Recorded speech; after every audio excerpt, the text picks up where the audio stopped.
So in this case, we are going to consider as of our revision, all right, as we are working with our mathematics N6, and that was our November 2025 exam that we are going to consider as our revision as a request that we have. So that was 3 hours and out of 100. So make sure that you go through the instructions and information that you are given. So I'm not going to waste your time. Let us quickly have our questions as we are given. First part, question number 1 on 1.1, you are given part of your partial derivatives. All right. So let us consider what we are given here. That is z is equal to 4 log of, all right, log in base of e. So we do understand a logarithm in the base of e is equivalent to what? Ln. So that's z here can be given as 4 ln of what? This whole part that you're given, which is what? 2x minus 3y as it is. So we are given, calculate the following, and if you consider the layout of what you're given here of the questions, this was supposed to be the first one, and this was supposed to be the second one.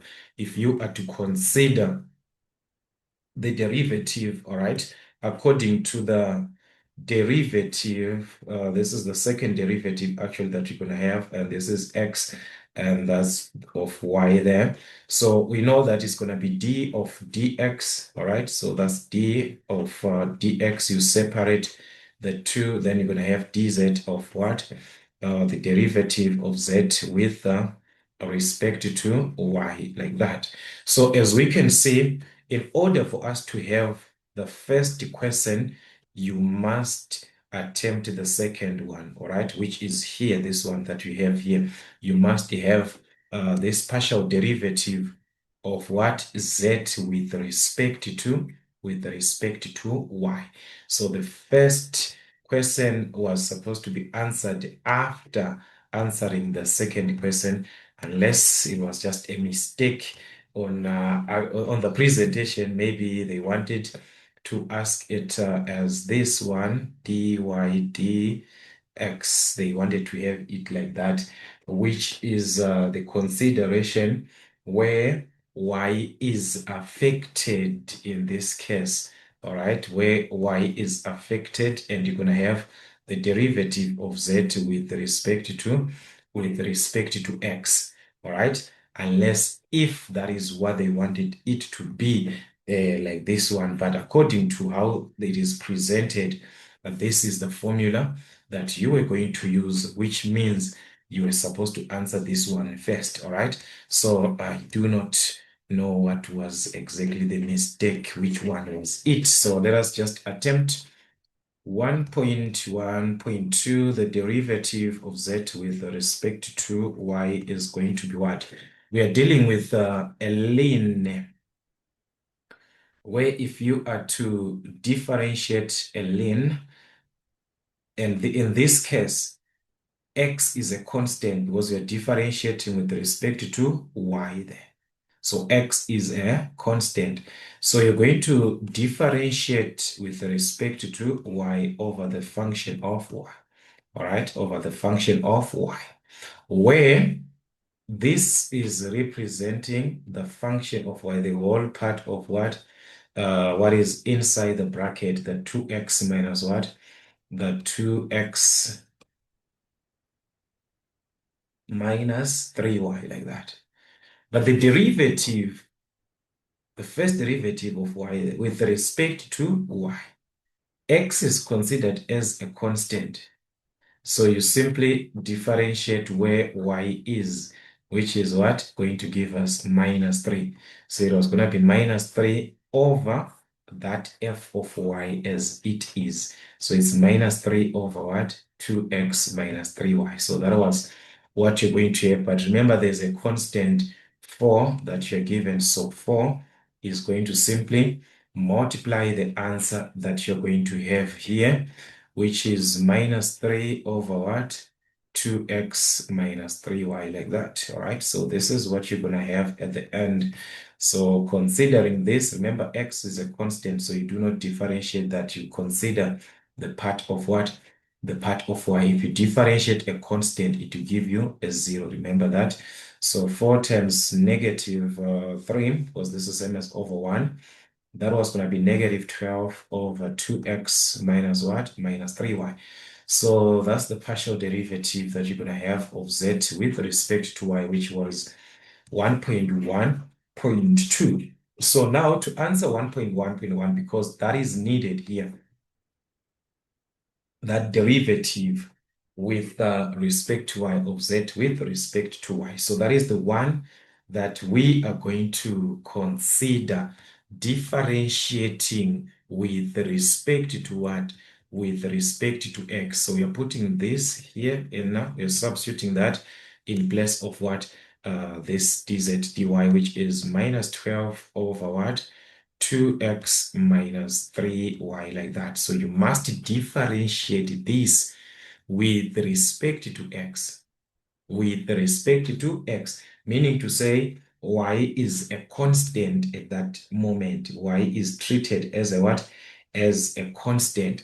So this here can be written as minus 12, all right, into 2x minus 3y to the exponent of negative 1. Take this to the numerator. It's going to be raised to the exponent of what? Negative 1. So what you're doing here is you're differentiating with respect to x, where y is a constant. So this y here is simply what? A constant. So it is just like you're given 2x minus 4, like that, to the exponent of negative 1. All right. So in order for us to differentiate here, you were going to consider the bracket, what is inside, all right, the power first. So you consider the power, then what is inside, all right? So this is how we're going to differentiate from our chain rule. So you consider the power first, power factor, all right? Power, then the function that is having. So you drop that power. So that's negative 1 times 12, which is what? 12. And that will be 2x minus 3y to the exponent of what? We subtract 1. So that will be what? Negative 2. So this is the derivative of the power. Then you consider the function, what is inside this bracket. So you multiply to that derivative. But remember, with respect to x, whatever that you're having here, it is differentiated with respect to x. So the derivative of 2x, that's what? 2. So minus 3y is a constant.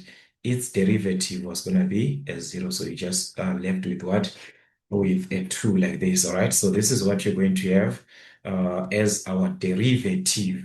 So multiply this, that's 24 into 2x minus 3y to the exponent of what? Minus 2. So that's it here.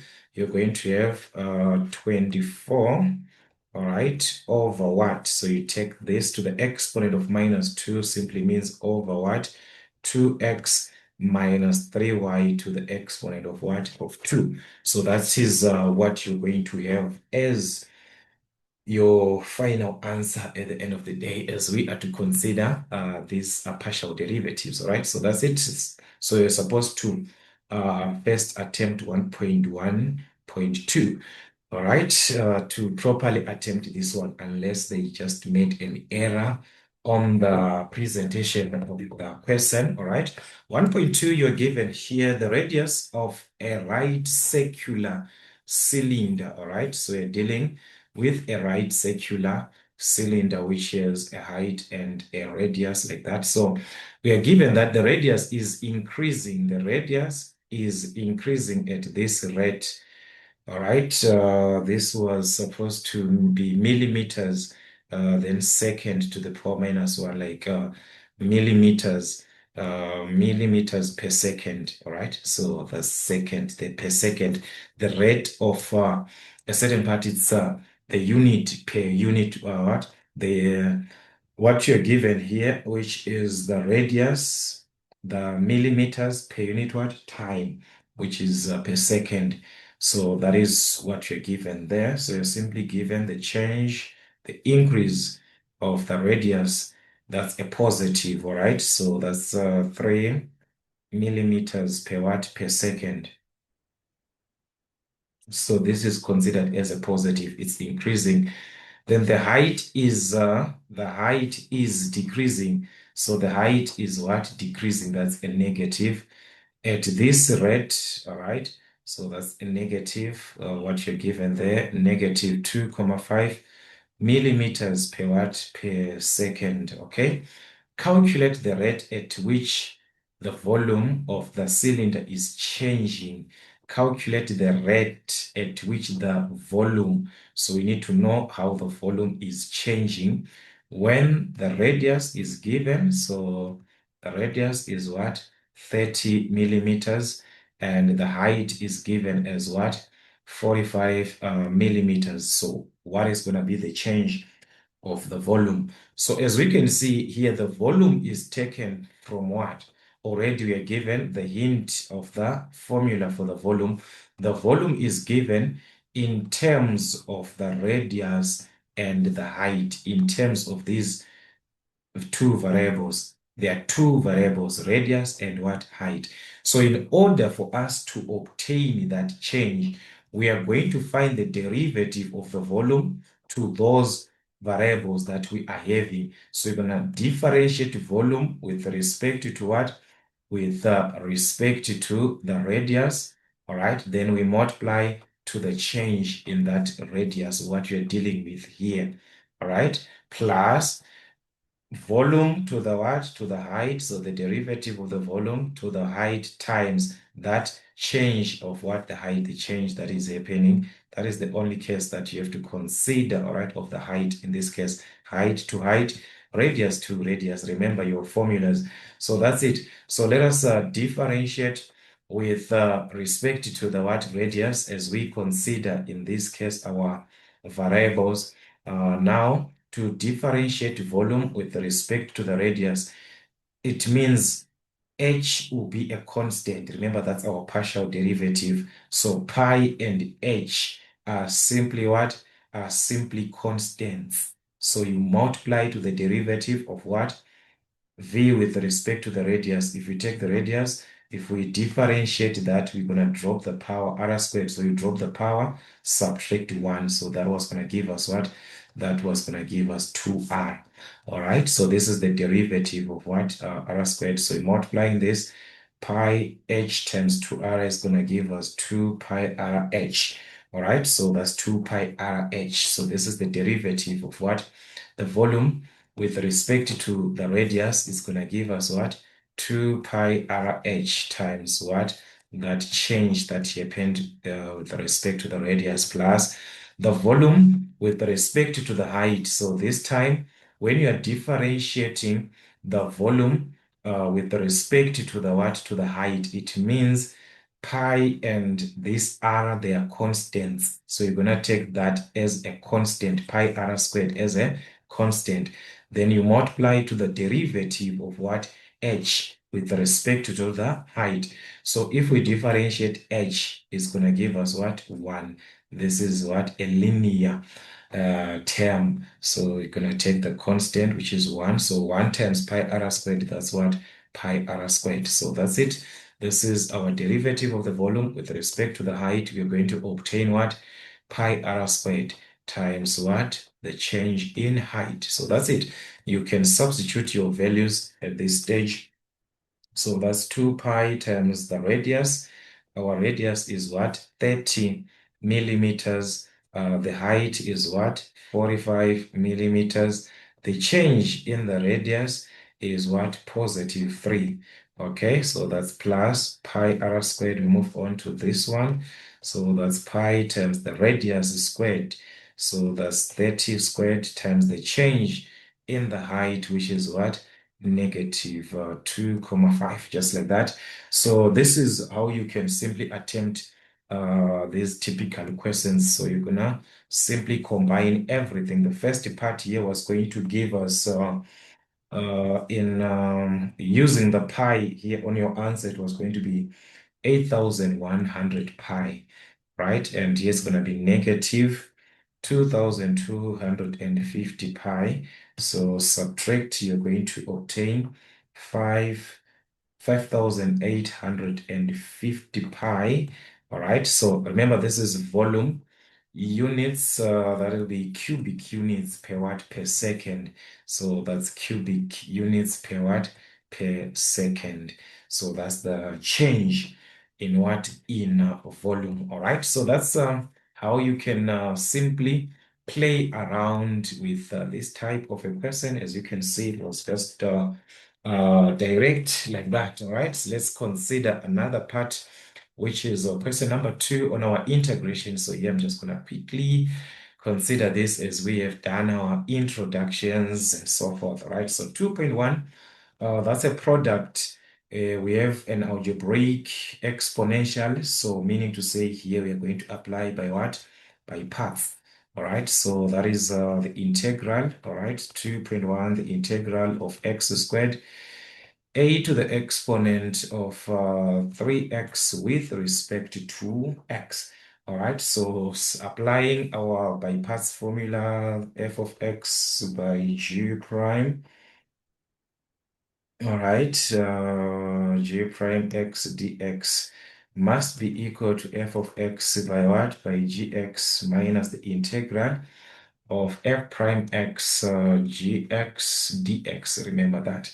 Or you can use the DI method. All right, you can apply the DI method, which can be straightforward actually if we're going to use that one. So let me just use the formula, then the DI method. So just use it, guys, to verify what you are going to obtain. So that is it. We are going to integrate and choosing our f of x from these two. We can use the islet, all right? Or there are so many presentations, guys, that are being used, all right? So this is on choosing f of x. So here we've got an algebraic and an exponential. So the algebraic starts, then the exponential is at the end. So our f of x is going to be the algebraic. So that is what we're going to use, our f of x being a what? Algebraic, which is x squared. From f of x, you differentiate. Remember, here you must find its derivative. That will be 2x. So the remaining is going to be what? Our g prime x, which is this part that is remaining. That is going to represent what? G prime x dx, which is what? The a to the exponent of what? 3x with respect to x. So you must integrate now to obtain what? To obtain your gx. So that was it on this part, and that was gx. Integrating this, all right, we are working with, all right, so let's say a to the exponent of f of x. So it's going to be a to the exponent of f of x over the derivative of f of x ln of a. So f of x is what? 3x, f of x. That's our 3x. So here we're going to have a to the exponent of 3x over what? The derivative of f of x. If you differentiate 3x, that's 3 times the ln of a. A is the what? The base, which is A as it is. So that's the ln of A. Okay, so that's it. Let us substitute these into our formula and see what you're going to have. So definitely here, all right, only that, okay, I cannot remove this. Let me just write it here, not a problem. So our f of x is what? X squared, remember? So you're going to take that into the formula x squared times gx, the one that we got there, a to the exponent of what? A to the exponent of 3x over 3 ln of a, all right, minus what? Minus the integral of f prime x, which is what? 2x. So that was 2x times what? Our gx, a to the exponent of what? 3x over 3 ln of a, that's with respect to x. So this is what you're going to have, which you can just simplify before. before we can integrate, because what you need is to integrate this. So let us just simplify, take out the constants outside and so forth. So that was going to be x squared, a to the exponent of what? 3x over 3, the ln of a minus, all right, so you're going to just take the constant outside of the integral. 2 is a constant. 3 ln a is a constant. So we take this one out of the what? Out of the integral. So that's 2 over what? 3 ln of a. This is like 2 over 1. So it's 2 over this. 3 ln of a. The integral of, we're going to remain with x times what? A to the exponent of 3x inside. That's with respect to x. So as we can see, guys, we are back to by parts. This presentation is the same like what we had, a product of an algebraic and an exponential. So in order for you to differentiate this, you are going to apply by what? By parts again. So you're supposed to apply your by parts.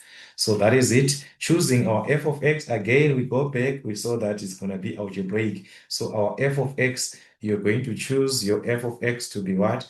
The algebraic. That was the condition where our f of x now is what? The algebraic, this term, which is what?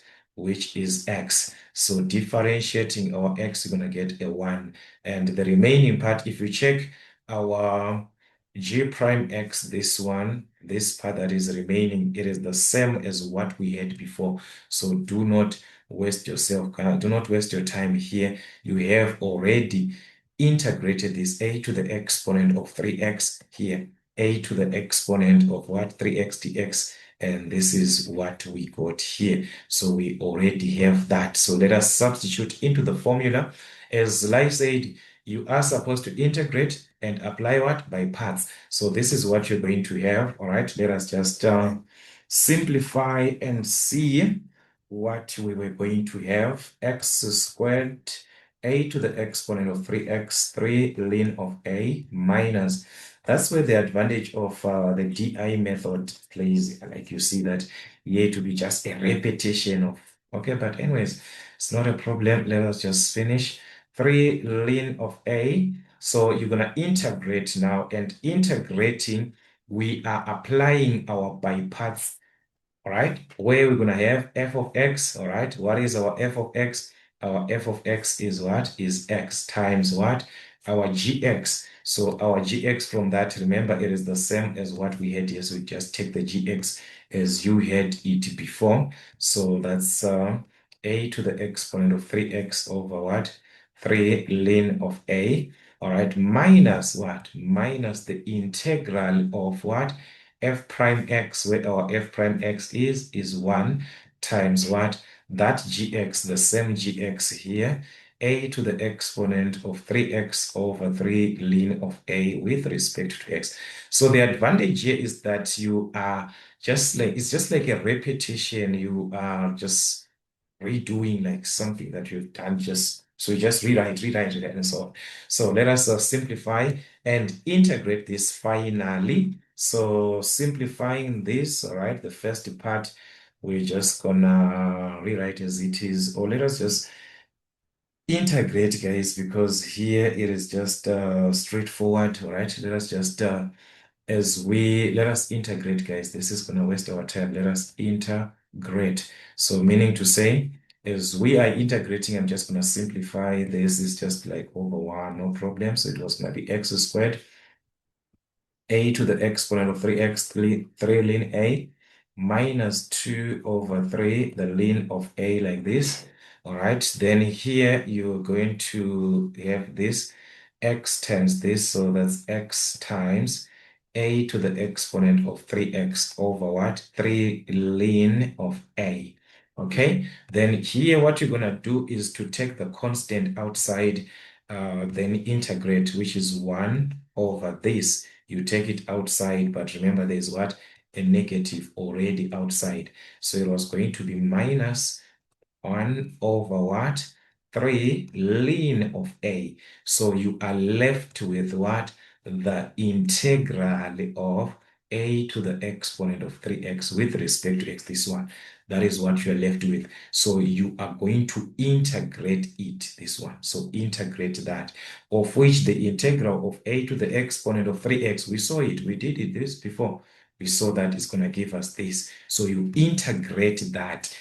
Okay, so integrating that here, it was going to give us a to the exponent of 3x over what? 3 ln of a. So we have integrated. So we do not have any other part that is left to be integrated. At this stage, we are done. All right, what we just need to simplify so we can add the constant of integration as we are done with our integration. So this is it. It was just integrating, then integrating again. All right, so let us have our final answer. X squared a to the exponent of 3x over 3, the ln of a. So here we're going to just multiply as we are expanding this times this. That is going to give us negative 2 times x, which is 2x, a to the exponent of 3x over what? The denominator you multiply. So 3 ln a times 3 ln a can be written as 3 ln a squared. You're multiplying the ln of a and another ln, so it's just a squared, all right? Then the next part, you take that, okay, to expand this whole part here. So remember, this is a single term. So when you are to combine, it's negative times negative, which was going to be positive. Then 2 times 1 times a to the exponent of x. That's 2a to the exponent of what? 3x. 2 times 1 times this. You multiply the numerators. Then the denominators, 3 ln a times 3 ln a times 3 ln a, 3 times. That's 3 ln a what? Cubed to the exponent of 3, plus the constant of integration that we had. As you can see, this is what you're going to have at the end. All right, so we are done with this integration. So like I said, you can use to integrate this by parts, you can use the DI method, which was going to be a little bit straightforward compared to this one. So just go through to verify if you are going to have same answers. All right, then let's consider 2.2, which is considering this, our trigonometry. All right, let's see what you're given. All right, so 2.2, we are supposed to integrate cos squared, all right, cos squared x minus the sine squared of x raised to the exponent of 4. All right, so this is raised to the exponent of 4 with respect to x. All right, with respect to x. So cos squared minus sine squared, we do understand from our trigonometry, this whole part is what? Is cos 2x. So meaning to say this was the same as the integral of cos 2x to the exponent of what? To the exponent of f4 with respect to x. All right, so that is meaning to say we can play around with our trigonometry as cos 2x. We have to rewrite it in a manner that we can what? That we can be able to integrate. So which identity are we going to use? All right, remember the cos of 2x from our identities. I said you can use this one.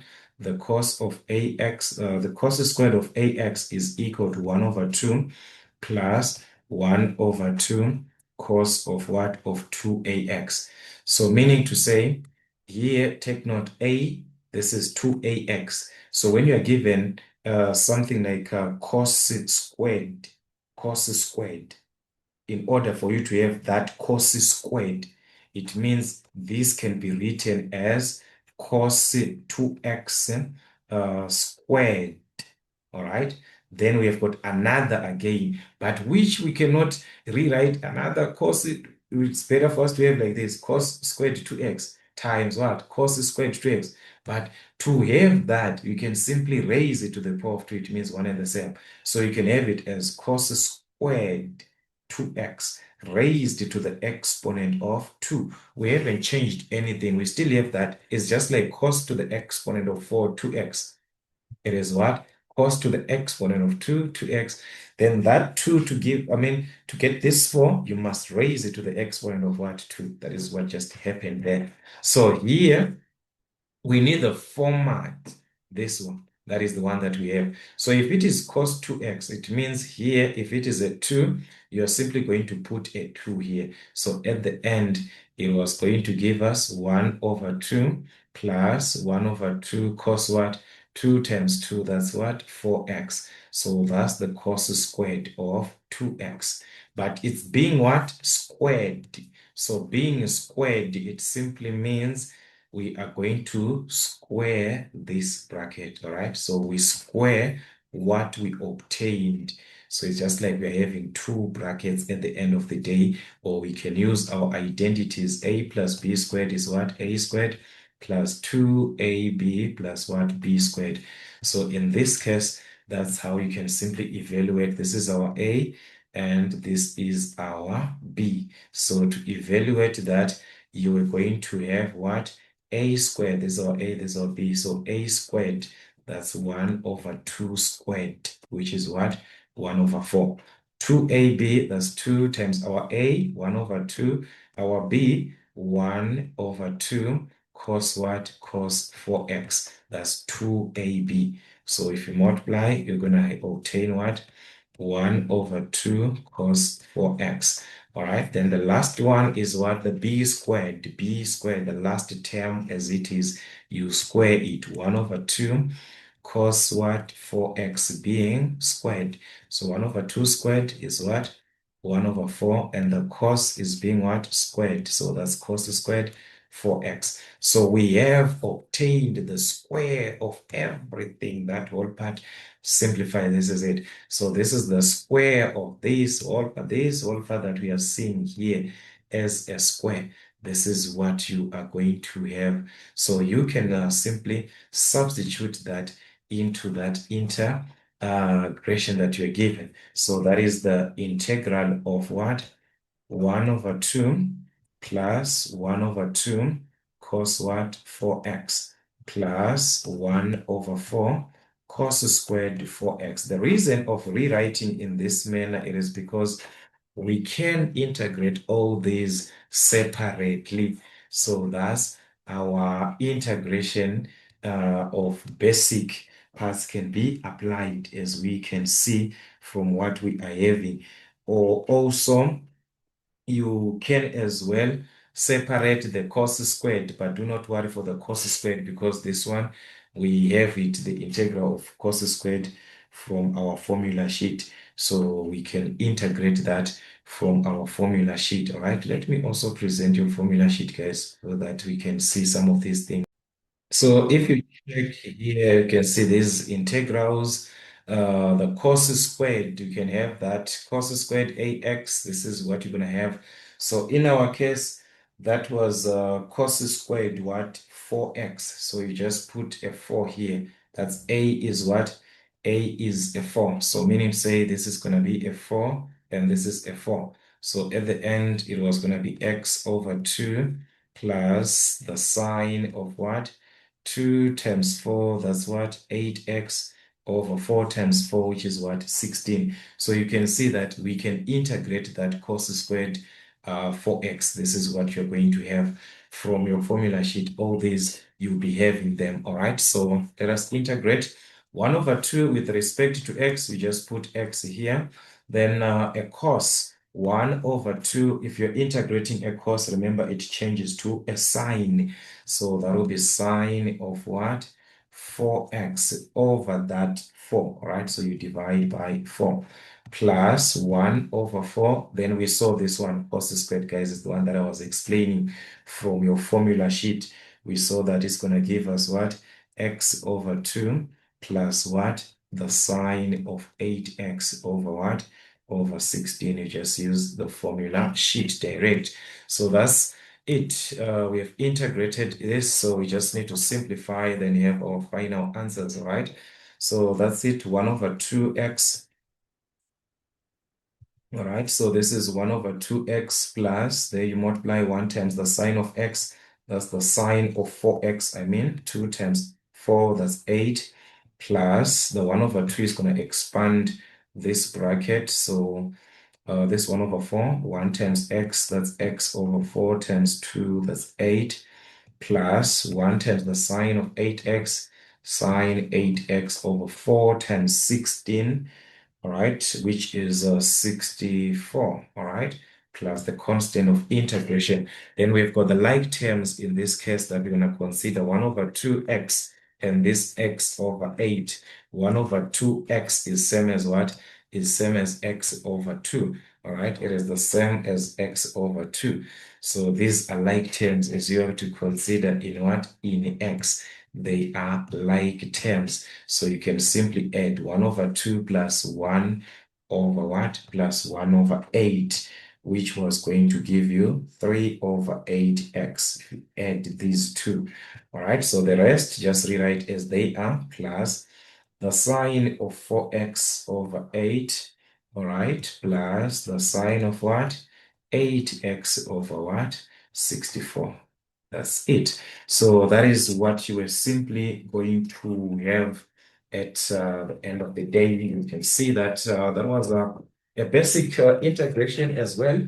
All right, basic integration just to play around. They can just do that for you guys just to understand these expansions and so forth, all right? Then let's consider another part, which is 2.3. There we have got the square root of this part, which is where we need to apply our completing of the square method, all right? Remember from our N5, what we had using of those formulas, but this time to use the formulas, you must first apply what? This one, complete the square, all right? So that is completing of the square method. So that's 2.3, the integral of the square root of x squared plus 3x plus 5 with respect to x. So how to complete the square? It is in your hands here, guys. How to complete the square? It is in your hands. You're gonna complete the square using, are you using formulas, all right, to complete the square?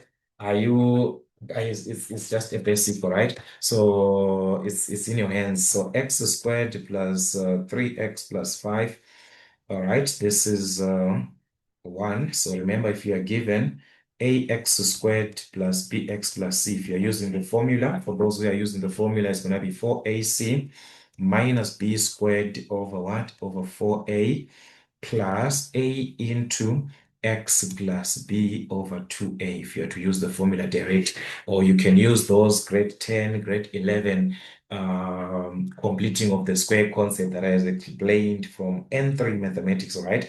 You can use whatever that you want. So this is our A, B, C. So meaning to say from that formula, it was going to be equal to 4 times A. Our A is 1. Our C is what? Is 5 minus b squared, that's 3 squared over 4 times a, which is 4 times what? 4 times 1 plus our a is what? Is 1 into x plus b over what? 2a. Our b is what? 3 over 2a. Our a is what? Is 1 squared. So that's it. You simply need to substitute your values into the formula. Then from there, you have got your answer here. So this one from your calculator was going to give you 11 over 4, right? Plus 1 into this bracket. So that's x plus what? 3 over 2 squared, like that. So we have completed our square. This is what you were going to have, which this is 3 over 2 here, which we can write starting with this square, this x plus 2 squared. So this here can be written as what? We have completed our square. So that will be written as the integral of the square root of what? All right, x plus what? X plus 2 squared. So that's x plus, sorry, 3 over 2 squared plus what? 11 over 4. So that's it. We're going to integrate with respect to x. So that's how you simply apply your completing of the square. You complete the square first, then integrate. That's where those formulas that we dealt with in our N5, all right, when we're dealing with trigonometric substitution, this and that, and we're using formulas, if you still remember, all right, these ones, all right, here. So that is where we're gonna simply apply here. Sorry, guys. Here we are. Okay. I just need all of these formulas. Which page is it now? All right, it's here, guys. Why am I jumping this page? This one. So these are the formulas that you're gonna work with, all right, from this part. All right, so you just need a formula which gonna cater like exactly the presentation that you are given there, exactly that presentation. So this one, x plus 2, the square root of x plus 2, and so on. So x plus 2, and there is another one. So what we can simply consider properly, if we can consider properly in this case, all right, is that, okay, let me show you here. Let me do it this way, all right? So let's have our formula sheet here. Okay, this is our formula sheet here. We've got the square roots, all right? So there's this one, okay? Which way we can see, I don't know if you can properly see x squared plus or minus b, x squared plus or minus b. So let me just write it here so that you can see. It was the square root of what? X plus 3 over 2 squared, all right, plus what?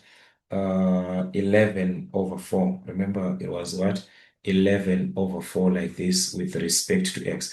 So you can see that it's going to follow this one, this formula here, this one. So from that formula, what we need is x squared. So our x is actually representing the bracket, this one, of x plus what? 3 over 2. So b, so this is just like x squared, then b squared. So this is the part of the b. So is b squared. So what is b? What is our b? If b squared is what? 11 over 4. What about b? The square root of that. So b is the square root of 11 over what? Over 2. All right. Square root of 11, square root of 4 is 2. So you can write it like this, or just square root of 11 over 4 as it was here. You can leave it like that. So that's our b. So our b is the square root of 11 over 2, or simply the square root of 11 over 4 like that. All right. So using the formula now, this was going to give us what? X over 2 from the formula. X over 2. So that's our x is what? X plus 3 over 2. That's our x over 2, okay? Square root of, so the square root of is that one that you had as it is under the square root. So you just write as it is, all right? X plus 3 over 2 squared plus what? 11 over 4. That's what it means as it was here, the square root, all right? As it was. Plus or minus. So as we're dealing with the plus, so you have to add. So that's plus b squared over 2. Our b is what? 11, the square root of 11 over 2, but it's b squared over 2. So over 2, okay? The ln of what? So it's going to be the ln of x, all right? So whenever we see x, x is represented by what? X plus 3 over 2, like this, okay? Plus, all right, so this is the ln of x, then plus the square root of that. Once we have that square root, guys, we are back to that square root as it was from our question. So that's x plus what? 3 over 2 squared plus what? The square root of plus what? 11 over 4 as it is, as it was. That is what it means. So we have integrated this, then add the constant of what? Integration. So that is how you're simply going to evaluate this, all right? Or simplify, so you can just have this as it is like this, all right? It is fine, or you can simplify further All right, it is also in your hands, but you can even just leave it as it is. All right, so that's how you play around these integrals. All right, so that was gonna be our final answer of that one from what we saw. That's how you can simply play around with our completing of the square method. Then moving on to the other part, which is 2.4, where we are given tan, that's tan to the exponent of what? 3. Okay, for 3 marks. Okay, let's see what you're dealing with, a tan. So that's our 2.4, the integral of a tan. All right, so that's the integral of a tan to the exponent of 3 for x, like this, with respect to x. So remember, tan can be taken from a tan squared, where the tan squared of ax gives us what? Sec squared ax minus 1. So to have a tan squared from the exponent of 3, we can separate this and have the tan of what? Of 4x times the tan squared of 4x. We just separated tan and a tan. So you add to give us what? A 3. 2 plus what? 1. So that's it. Where here we just need this tan squared of 4x because we know it's equivalent. So if this is 4, this is going to be also a 4. So this here was going to give us the integral of tan 4x into what? The equivalent sec squared what? 4x minus 1 with respect to x. So that is it. We can expand our brackets. Then this can be integrated, all right, by substitution, and another one direct. Tan multiplies here. So that's tan of 4x sec squared what? So this is going to be sec squared 4x. You integrate with respect to x. Then the tan multiplies the negative 1. So that's negative the integral of what? The tan of 4x with respect to x. So that's it. Let us integrate. As we are integrating the first part here, we can see it is simply substitution that we can use, since we've got this sec raised to the certain power and there is a tan. We can take, remember, if you differentiate a tan, it gives sec squared, so it can cancel with this sec squared. Yeah, so let's use u as what? Using substitution here. Let's use u as what? Tan of 4x. So that the derivative of u with respect to x is going to be, you take the 4, so it's going to be 4, tan changes to sec. So that's 4 sec squared. Guys, I do not want this when I'm writing. All right, so anyways, 4 sec squared, 4x. Then dx is going to be what? If we make the subject, it's going to be du over 4. All right, I don't know. All right, that's it. That's it, like this. So that is your integration. So meaning say you're going to just have the integral of tan. So the tan is now, sorry, the tan is now u, remember? So it's u times this sec squared 4x times the dx, which is now what? Du over 4. This one, you can do it aside. Do not write the way I'm doing. Just do it aside here. Just want you to see what you're going to have. So you remain with what? U over 4. So it was simply going to be the integral of u over 4 with respect to u. So that's u squared. All right. When you are integrating with respect to u, you have got u squared like this over 2 times that 4. So it was going to be u squared over 8, 2 times 4, which is 8. All right. But remember, u is what? Tan. So this simply means we've got what? Tan squared 4x over 8. So that's it, guys. The integral of this whole part using the substitution method was going to give you the tan squared 4x over what? Over 8. Okay. Then minus here the tan 4x. When you are integrating a tan, it gives us the ln from our formula sheet. Let's check tan ax. From here, the tan of ax changes to what? tan AX is 1 over A ln sec AX, right? Ln sec AX. So as we've got that, the tan of 4. So this is just going to be 4, 4, just like that. You just put a 4. All right. So that is what you're going to have on that tan 4x. So it was going to be 1 over 4, the ln of what? Sec 4x, like that. All right, so that is it. As we have integrated, and the constant of integration is there. So this is how you simply sorry, okay, this one, all right, like this. So this is how you simply play around these typical questions. All right, your integration from your basics. Just also do revise your basics. All right, do revise your basics. Let us move on to another part. That is we are back to by parts again, because there's a product of an algebraic and a trigonometric in this case, an algebraic to a what? Trigonometric. So that's we're gonna use our by parts f of x g prime x dx, which is gonna be f of x gx minus what? F prime x gx dx. Okay, so that's it. Our f of x, which is what? Algebraic in this order, is beta. So that's 2x. That's our 2x, and its derivative is going to be 2. And the g prime x is the remaining part, which is the cot. So that's cot squared of x. So that's integrating to get the gx. If you integrate a cot squared, a cot, it gives us something like this, all right, from our formula sheet. Let me show you.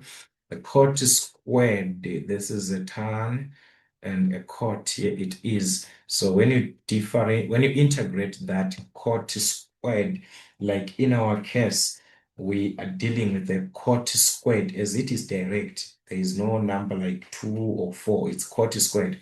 So here it's just going to be 1 over a, which is just 1, is just going to be 1. So it's just going to be cot x, and that's it. So it's just going to be negative cot x minus x, right? So this is what you want to get, negative cot x minus what? Minus x from that formula. That is what you simply have. So here, this was going to give us negative cot x minus x, all right? So let us substitute into the formula of our by parts, whatever that we have. So it's f of x, which is what? 2x times what? The gx. The gx is the one that we got here, negative cot x minus x, all right? Minus the integral of our f prime x, which is what? Which is 2 times our gx. Remember our gx, negative what? Negative cot x negative x with respect to x. So that's it here. You can multiply 2x and cot. That's a negative 2x cot x. Negative 2x to negative x is going to be negative 2x squared. Okay.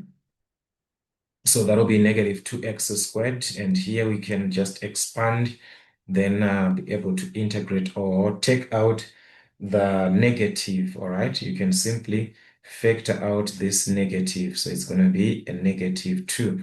So it's going to be negative 2, which is negative, negative, that's positive 2.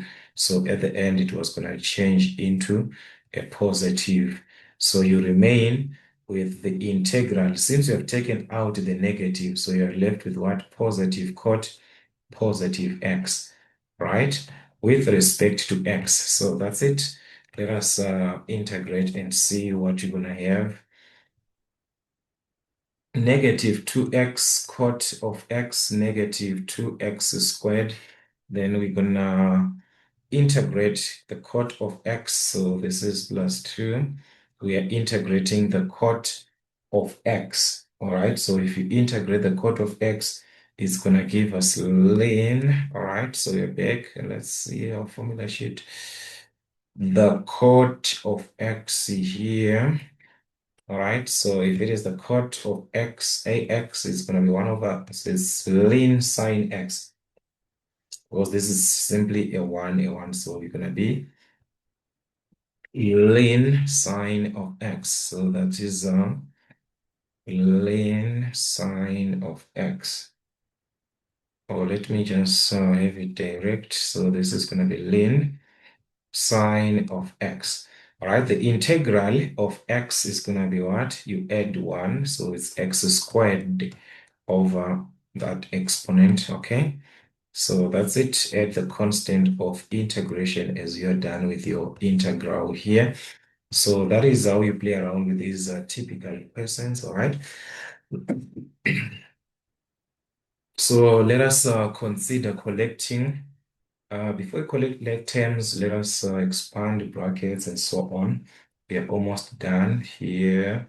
That's negative 2x cot x negative 2x squared. Then you're going to multiply here 2 times this. So that's 2, the ln of what? Of sine x. Then 2 is going to multiply this one. So it's 2 times x squared over 2. This cancels. So that's what? X squared plus the constant of integration. And we have got like terms, as we can see from here. After expanding these brackets, we have got like terms minus x squared and this x squared. So you can take those ones as well. Those are like terms, remember? So you're simply going to combine negative 2x cot of x minus 2x plus, so it's minus 2 plus what? Plus 1, which is minus 1. So it's minus x squared. All right, minus 1x squared plus 2, the ln of what? Sine x plus the constant of what? Integration. So that is basically what you were going to have from this part. This is what you're going to have. As we can see, it'll be just a matter of playing around with the questions. As you can see, this is what we needed on this part, all right? So they can ask something of this nature. Just be very careful how to attempt. So that was our 2.5, meaning to say question number 2, we are done for 18 marks on question number 2. So we have to move on to question number 3. So look into our question number 3. That is to use our partial fractions, all right, to calculate the following integrals, all right? So 3.1, this is what we are given. So let us consider our partial fractions and see, you can see that the denominator here is going to have the highest power to the exponent of 3. The numerator is got the smaller power. So definitely we are dealing with a proper fraction. So there is no need of any long division. But what we can see here is that we are simply dealing with what? Repeated linear factors here. These are linear factors raised to the exponent of 3. So that is what we can do depending with your understanding. Is from your formula sheet as well. We can see the presentation here where we can use these our partial fractions here. If we are given a repeated linear like this, f of x over ax plus b to the exponent of n, you're going to have a over that ax plus b squared to the exponent of 3 and so on up to the last power that you're given. So you raise from 1, 2, 3 and so on. So in this case, we are dealing with exponent of what?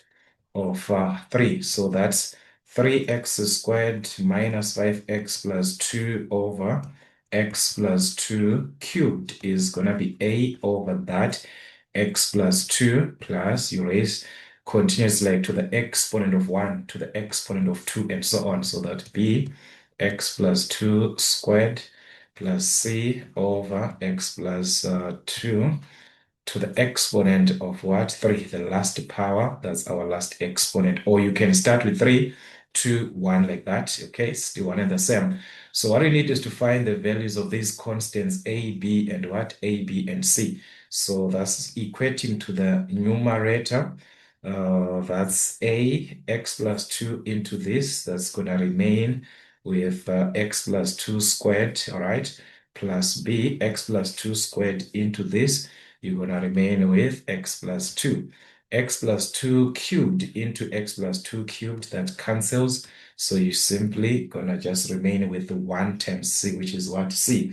So we can use our expansion to find the values, all right, of A, B, and C in an easier way. Yes, we can choose to let this bracket x plus 2 be equal to 0 and so on, but expansion was the best way. Simply expand, all right, and equate the coefficients of corresponding terms. So 3x squared, all right, minus 5x plus 2 is equal to, this was going to be a into x squared plus 4x plus 4, all right? So multiply by a, that's going to be ax squared, 4ax, all right? 4 times a, that's 4a like that. Then b multiplies here, b times x, that's going to be bx times 2, that's 2b, then plus the constant c. All right, so that is what you're going to hear, and this was going to be the easier way or the easiest way, considering the coefficients in this case of x squared. That's x squared, we've got 3. And here we just have x squared, which is a. So a is equal to what? A is equal to 3. All right. Then the coefficient of x, all right, there is minus 5x. So negative 5 is equal to, where there is x, there is what? Positive 4a. Where there is x, there is what? Positive b. But remember, we calculated our a as what? As 3. So substitute here. Then find the value of b. Minus 5 is equal to 12 plus b. So taking the 12 to the other side, that was going to be simply a negative. So that's negative 17 equal to b. Then to find c, let's consider, okay, x squared x. Then this time, let's work with what? Constants. So that's 2 is equal to a constant. 4a is a constant. 2b is what? Is a constant, and c is a constant. But we have the values of a and b. Our a is 3. Our b is what? Negative 17. Remember that. So that's 2. And this is going to be what? 12 minus 30 what? 34 plus c. Then you take this, it's going to be negative and positive. 2 minus 12 plus 34 minus 10, 14, 24. So it's going to be 24. Okay, is equal to C. So C is going to give us what? 24. Thus, we can substitute back into this A, B, and C. So meaning to say this whole integral that we are given here was going to be A, which is 3. Remember, our A is 3 over what? X plus 2. All right, so that is what you're going to have. Then we move on. B, it was negative 17, or B, negative 17. So that's negative 17 over what? X plus 2 squared, all right? Our C was what? Negative 24, all right? Positive 24. That's positive 24 over what? X plus 2 cubed. Just like that. So this is what you're going to have from your partial fractions. So this is simply our N5 mathematics, if we can simply consider this. Then let us integrate 3 over this. That's going to be ln of what? X plus 2, 3 ln of x plus 2.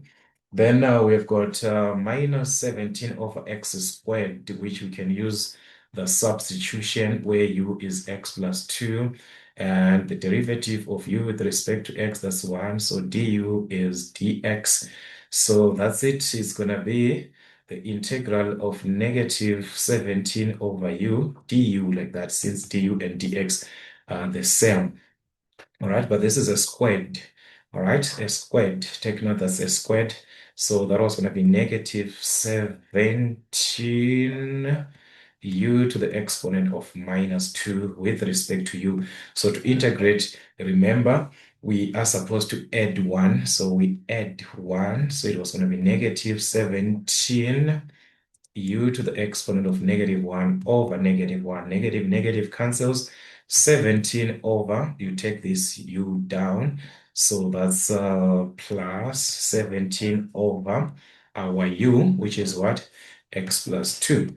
All right, then you do the same thing for that one, because since we've got this same concept, so this is 24. This is going to be u to the exponent of negative 3 with respect to u, since dx and du are the same. So let us integrate, add 1 here. So that's 24 u to the exponent of what? Negative 2 over negative 2. So this cancels.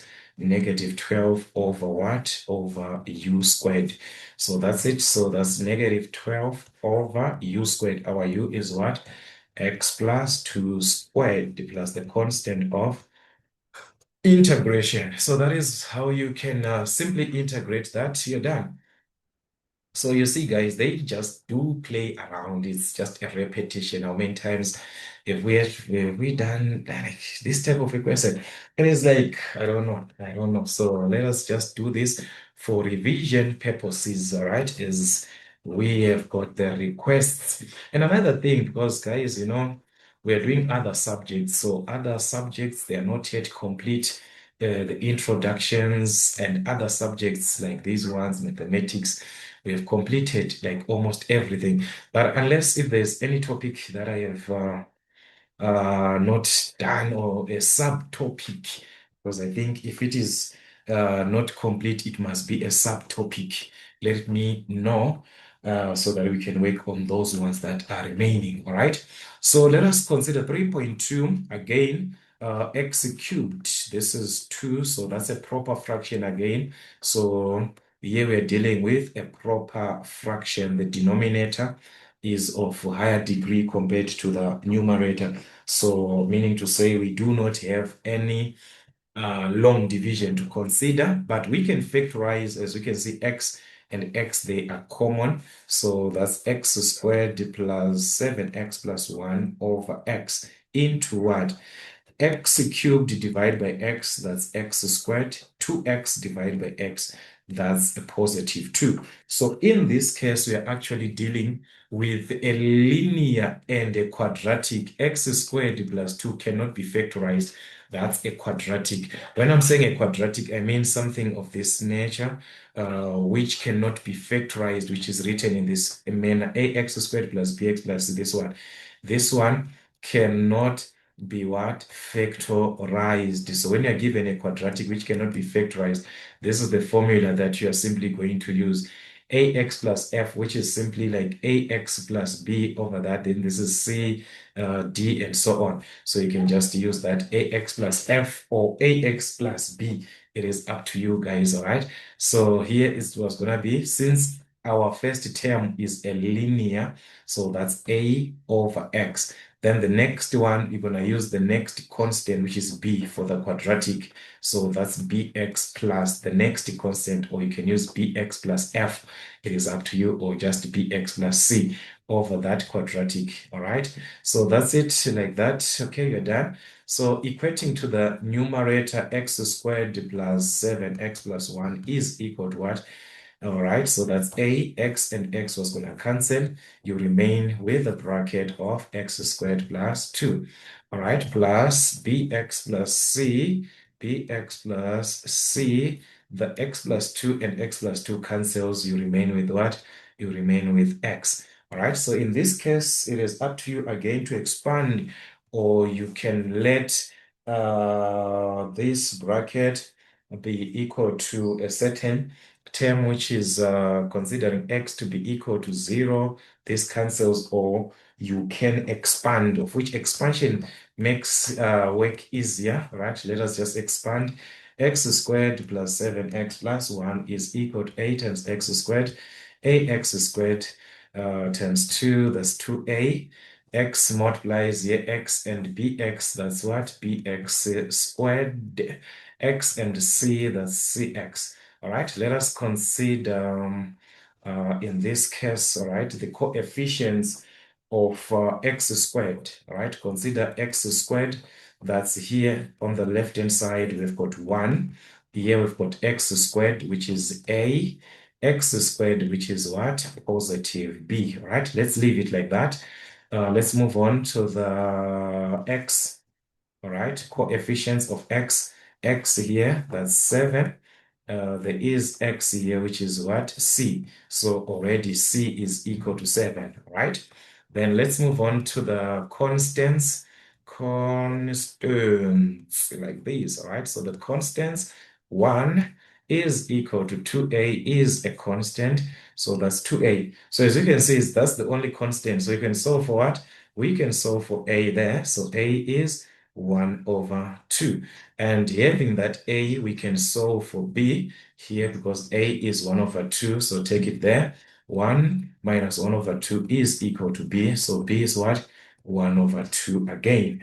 All right, so that is how we can simply play around with this. So we've got a, b, and c, which we can substitute back into our formula here, a, b, and c, so that we can try to integrate whatever that you're given. So it was simply going to be a, which is 1 over 2.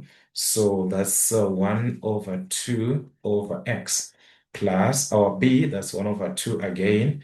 So that's 1 over 2x plus what? C, where our c was what? Where our c was 7, all right, over x squared plus 2. So this is how you're going to have this. And this is the part now that you can integrate with respect to what? With respect to x. This is the part that you're going to simply integrate, all right?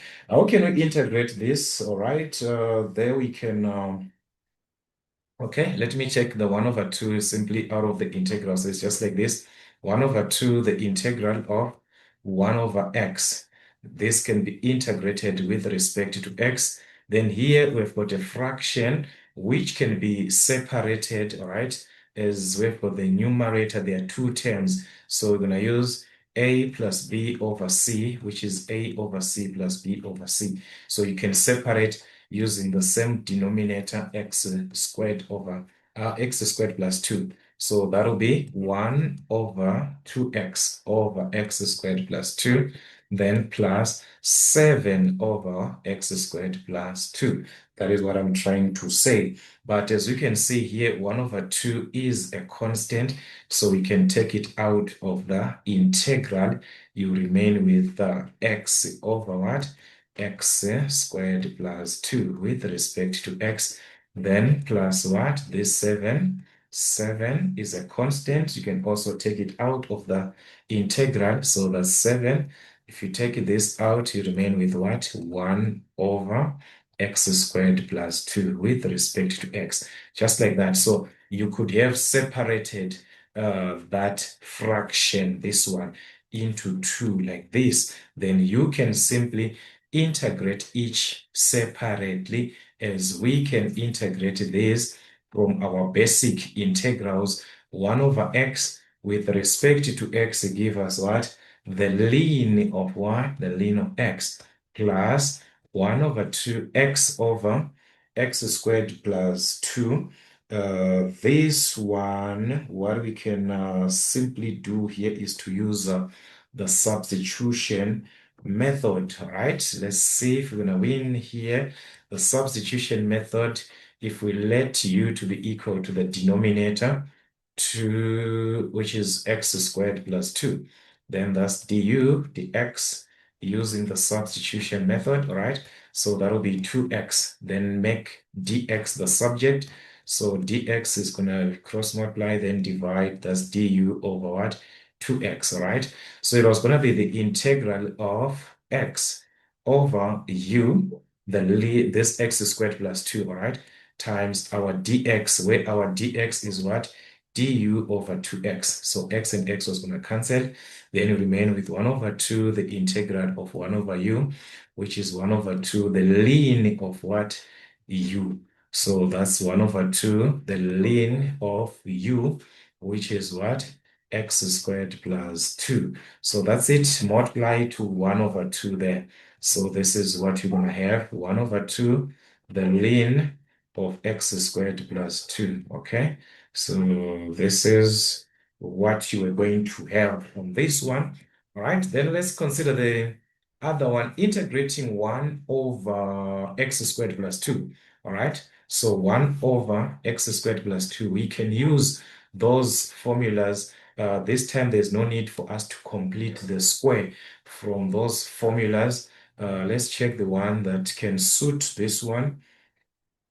There is 1 over a, all right? That is, okay, sorry for that. Let me see it on top here.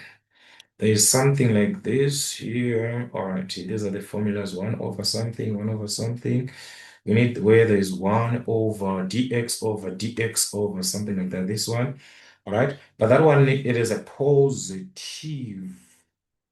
We have positive, positive, positive, positive. So this one cannot work. So let's take this one positive. Yeah, this one exactly, where there's a positive, this one. So this is the formula that we are going to use. All right, it can actually clearly matches what we have here. The integral of 1 over a squared plus b squared x squared with respect to x is going to give us 1 over ab arctan of what? Bx over a plus c. So in this case, this here is the same as what we are integrating. Remember, we are here, guys, on 1 over x squared. So it's the same as 1 over 2. Here is, all right, 2 plus x squared, like starting with a constant, then moving on to x. All right, so 2 from a squared. If a squared is equal to 2, what about a? So a is simply what? The square root. So a is the square root of 2. All right, so a is the square root of 2. Then what about b? B squared, what is multiplying x squared? The coefficient of x squared, that's 1. So b squared is 1. So meaning say b is what? 1. X, from this x squared, the square root. So x simply is the same x as it is. There's no change for that one. So that was going to give us 1 over ab square root of 2 times 1 arctan.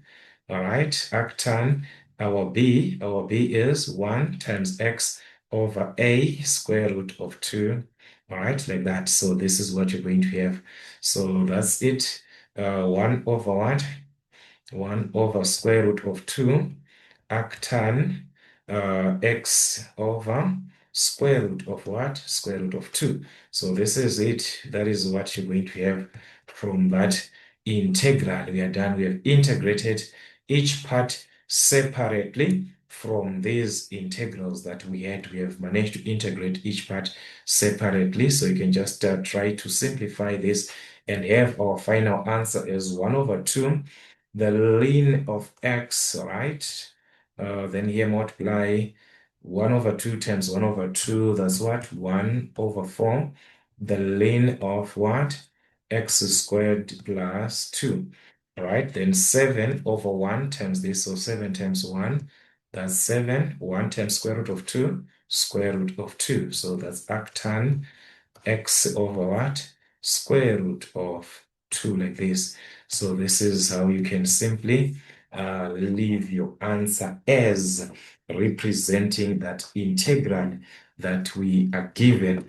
All right, just consider that manner you are done. So you see, guys, it's just playing around, 12 marks for that. Let's consider question number 4. Question number 4, 4.1, find the particular solution of this. All right, so we need to consider the particular what? Solution where we are given the value of x as pi over 3, and we have got what? we have got y as what? As 4. And this is simply the first order linear, all right? Dy dx, that's the first order where we are supposed to rewrite our first order in the form dy dx is equal to py, which, dy dx plus py is equal to q, right? They gave us this formatting from our formula sheet as well. If you check down here, this one. All right. So this part here, this here is the presentation of what? Of your first order. So you need to write it in that form, in this manner, where you can integrate p with respect to x and substitute into this formula as it is into that formula that we are given. All right. So meaning to say here, from what we had, to have that dy dx, we have to differ, or we have to divide actually by the ln of x throughout. So divide here by the ln of x, the ln of x, the ln of x. This can cancel. So it was going to be dy dx plus, so this one is y over x over the ln of x. So what happens is that when you are given this condition where you've got y and x, these two simply multiplies each other. So you simply multiply that, all right? So that's y over x ln x. But we must properly present this one in the manner p, where p is a function of what? Of x. This one, it's actually px, and this is actually qx. So p is of x. So that's 1 over x ln x, like this one. That's our p. So this one is 1 over x ln x, so that you can properly see what you are dealing with, all right? Times y as it is. So you just write your y aside, okay? So that's it. So this is equal to what? This is going to be equal to 2 cos x over what? The ln of x as it is. All right. So here there is no effect. So we have written in that form. So this is our P and this is our Q, where we are supposed to find or determine the integral factor, which is e to the integral of what? P with respect to x. So we must find that. So to find this, first, what we must consider is what? Integrating that p first. Integrating what? Integrating p with respect to x. Remember, our p is what? 1 over x ln x. We must integrate that with respect to x. All right, so here we can simply apply the substitution. This is the same as 1 over x times 1 over the ln of x, like this. All right, so what we can do, it can cancel. Yes, if we choose ln to be our u using the substitution method, let u be equal to the ln of x. So du dx is going to be 1 over x, remember? So find dx, so cross multiply. So dx is going to be x du, like that. So meaning to say here it was going to be the integral of 1 over x times 1 over u times our dx, where our dx is what? It's x du. So the x and the x was going to cancel. Then you remain with 1 over u. The integral of 1 over u is what? The ln of u, where u is what? The ln of x. So it is the ln of x. Be very careful there. The ln of x. That is what?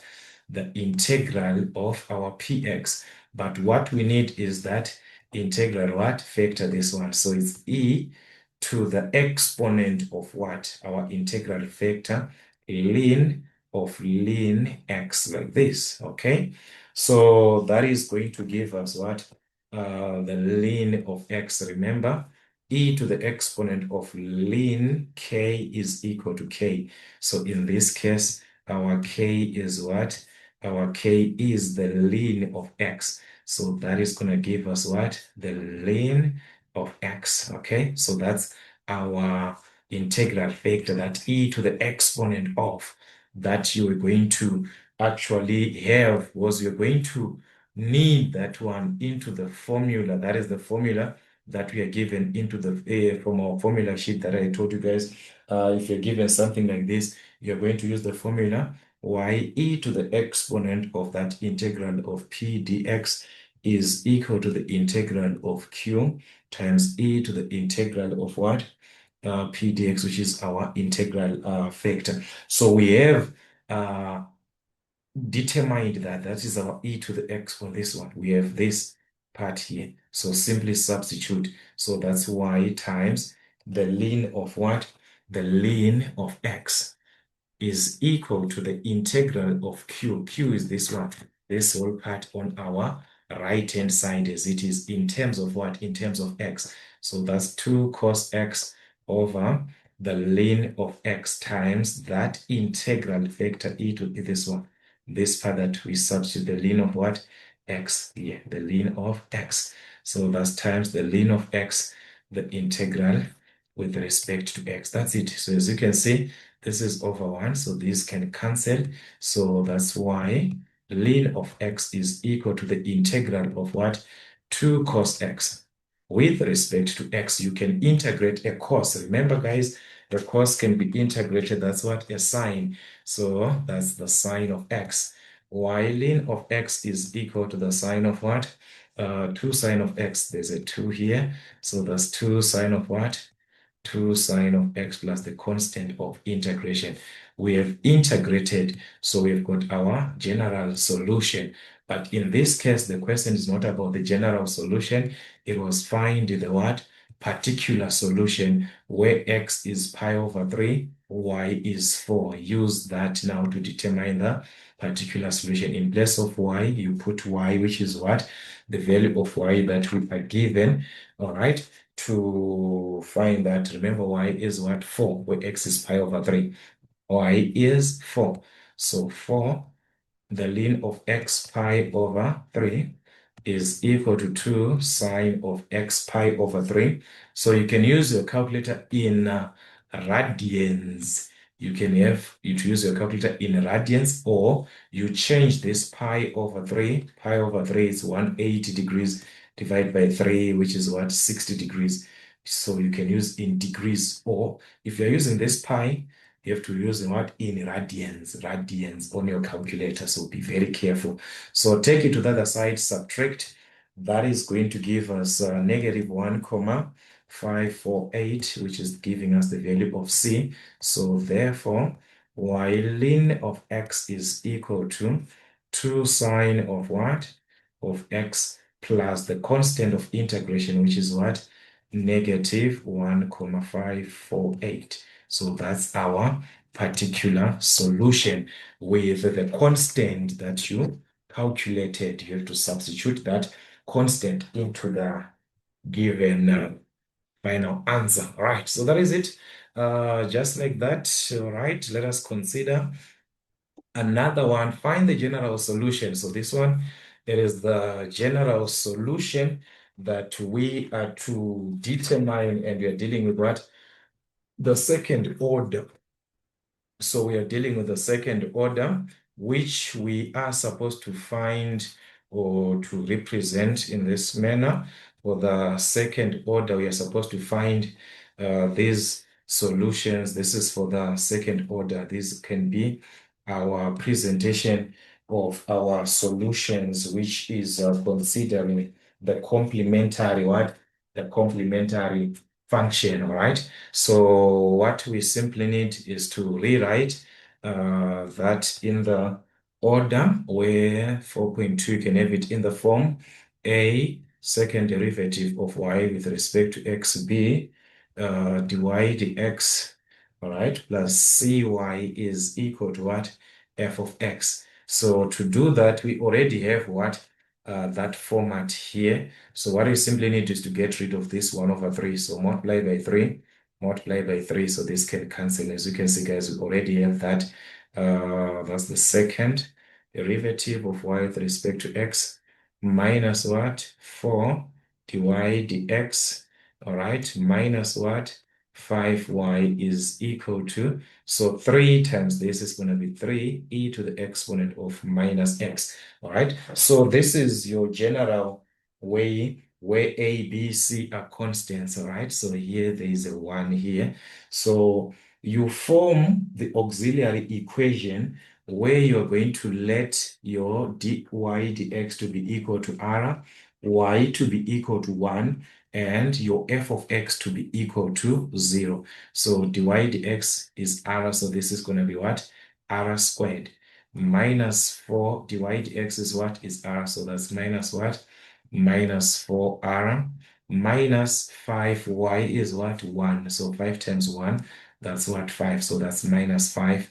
And that is our f of x. This is our f of x is what? 0. You let it to be equal to 0 on your what?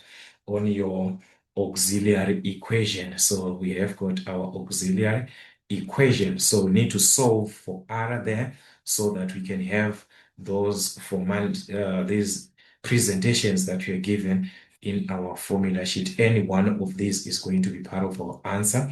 So we have to solve for r there. So solving for r, it is in our hands, but we can see that factorization was going to work. Minus 5 factors of minus 5, which gives us minus 4. That's minus 5 and 1. You multiply, you get minus 5. Add, you get minus 4. So that's r minus 5 into r plus 1 equal to 0. So r is equal to what? A positive 5, or r is equal to what? A negative 1. So you can start with any, guys, R1, R2, the way that you understand. So this is R1, R2. So you can write it the way that you understand. Your R1 can be minus 2. It can be positive 5 as it is. It does not affect your answer, all right? So which one is going to represent our complementary function? Because from here, you must have your complementary function YC, all right? Our complementary what? Function, which is YC. So the one that the roots are different. The roots are different. R1 is not equal to R2. So this is the best one that we are going to use. When the roots are equal, you use this. When it is those complex roots, so in our case, this is what we have where the roots are not the same. So this is the formula that you're going to use for YC. So meaning to say YC is equal to A e to the exponent of, it is supposed to be what? A e to the exponent of R1x. So our R1 is what? 5. So that's 5x plus B e to the exponent of R2x, where our R2 is what? Negative 1. So that's negative x. So this is your complementary function. Let's leave it like this. Then we do other calculations from what we have, all right? So this is it. That's how you simply play around with these equations, all right? So let's take our complementary function just aside here. We're gonna need it later on. Then what is it that we do after finding this? The stage 3 is to determine the particular integral, all right? So you need to determine the particular integral in this case, where for f of x, all right, if you consider the presentation of from our f of x, all right, the particular integral from your f of x. Your f of x here is this one. This is our f of x. 3e to the exponent of minus x. But we can see that there is part of the particular part, which is minus 3, this one, the e to the exponent of minus x. It is the same as what we had from that complementary, from this part where we had minus x from our complementary function. We can see that we also have that e to the exponent of minus x, the same thing. So it affects the what? It affects the particular integral in general because of that exponential. When they are the same, you consider yp as, all right, since we've got constants A and B, it's going to be written as x times c e to the exponent of kx, which is e to the exponent of what? Minus x. So because of that minus, that is the same. But if it was not the same, you are just going to take as it is there, but you just put what? The constant.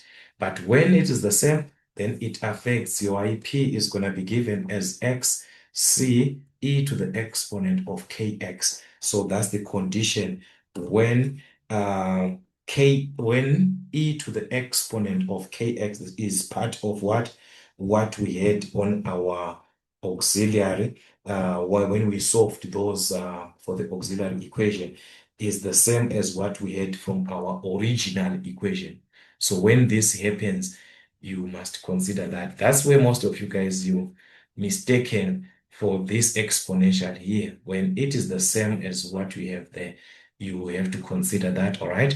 I mean this one to this one. Then that's your YP. All right, so our particular integral, or where is it going to be used from the particular integral YP? We are going to determine its derivative, first derivative, and second derivative. That's the purpose, all right? So let's do that. From this, differentiate. So you're going to differentiate with respect to what? With respect to x, the first and the second integral, all right? Which is a product in actual sense, all right? Here, this I can rewrite in a better way as what? C times x. I can even write as cx e to the exponent of minus x, so that when I'm differentiating, this is a single term. I'm just gonna consider the product rule. That's our u and our v. So remember the product rule derivative here. So it's u. All right. So it was gonna be u, which is what? Our u is cx, all right, times the derivative of v minus e to the exponent of minus x. You drop the negative, remember, plus the derivative of u, which is c, times the v as it is e to the exponent of minus x. So let us simplify and see what you're going to have. Minus cx e to the exponent of minus x. So here is going to be plus c e to the exponent of minus x, all right? So that's our derivative of y with respect to x, okay? Then we have to differentiate again to find what? The second derivative. We're going to find what? The second derivative of that with respect to x. So that's the second derivative, all right? As we can see, the first part is a product. So you're going to apply the product rule, minus cx times e to the exponent of minus x. So this is our u and this is our v.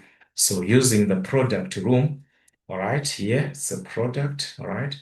So that's going to be u, which is what? Minus cx times the derivative of v, which is negative e to the exponent of minus x, plus the derivative of u, which is minus c. So it was going to be minus c, then times v, which is e to the exponent of minus x. All right, let's just try to simplify and see what we're going to have. Negative, negative, that's a positive. Cx e to the exponent of minus x minus positive, negative, that's a minus c e to the exponent of minus x. So this is our second. Oh, sorry, I left this one. Sorry, I left this one. I just dealt the product. There's this one. You differentiate this. So this one is just direct, drop the power.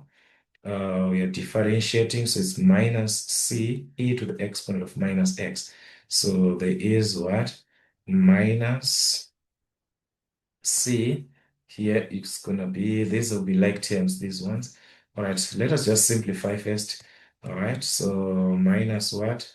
C e to the exponent of minus x minus c e to the exponent of minus x. So these are like terms, minus c, that's what? Minus 2c. All right, so that's minus 2c. It's minus 1, minus 1. E to the exponent of minus x. So that's it. This is our second derivative from what we had. So these are the ones that we're going to substitute back to the original equation to find the value of what c, because what we need from our particular integral is to find what is to find the value of what c. So to find c, you substitute back into our dy dx, into our actually the original equation in this case. All right, so we need to find what, to find c. Find C. So we're gonna substitute and see how it is gonna look like from this. So this is our second derivative, this one, as it is. Our second derivative, this one as it is. So you take your second derivative as it is, cx e to the exponent of minus x minus 2c e to the exponent of what? Minus x minus 4 dy dx. So that's minus 4 multiplies what? Our dy dx. Remember, this is our dy dx, this one. So minus 4 was going to multiply that.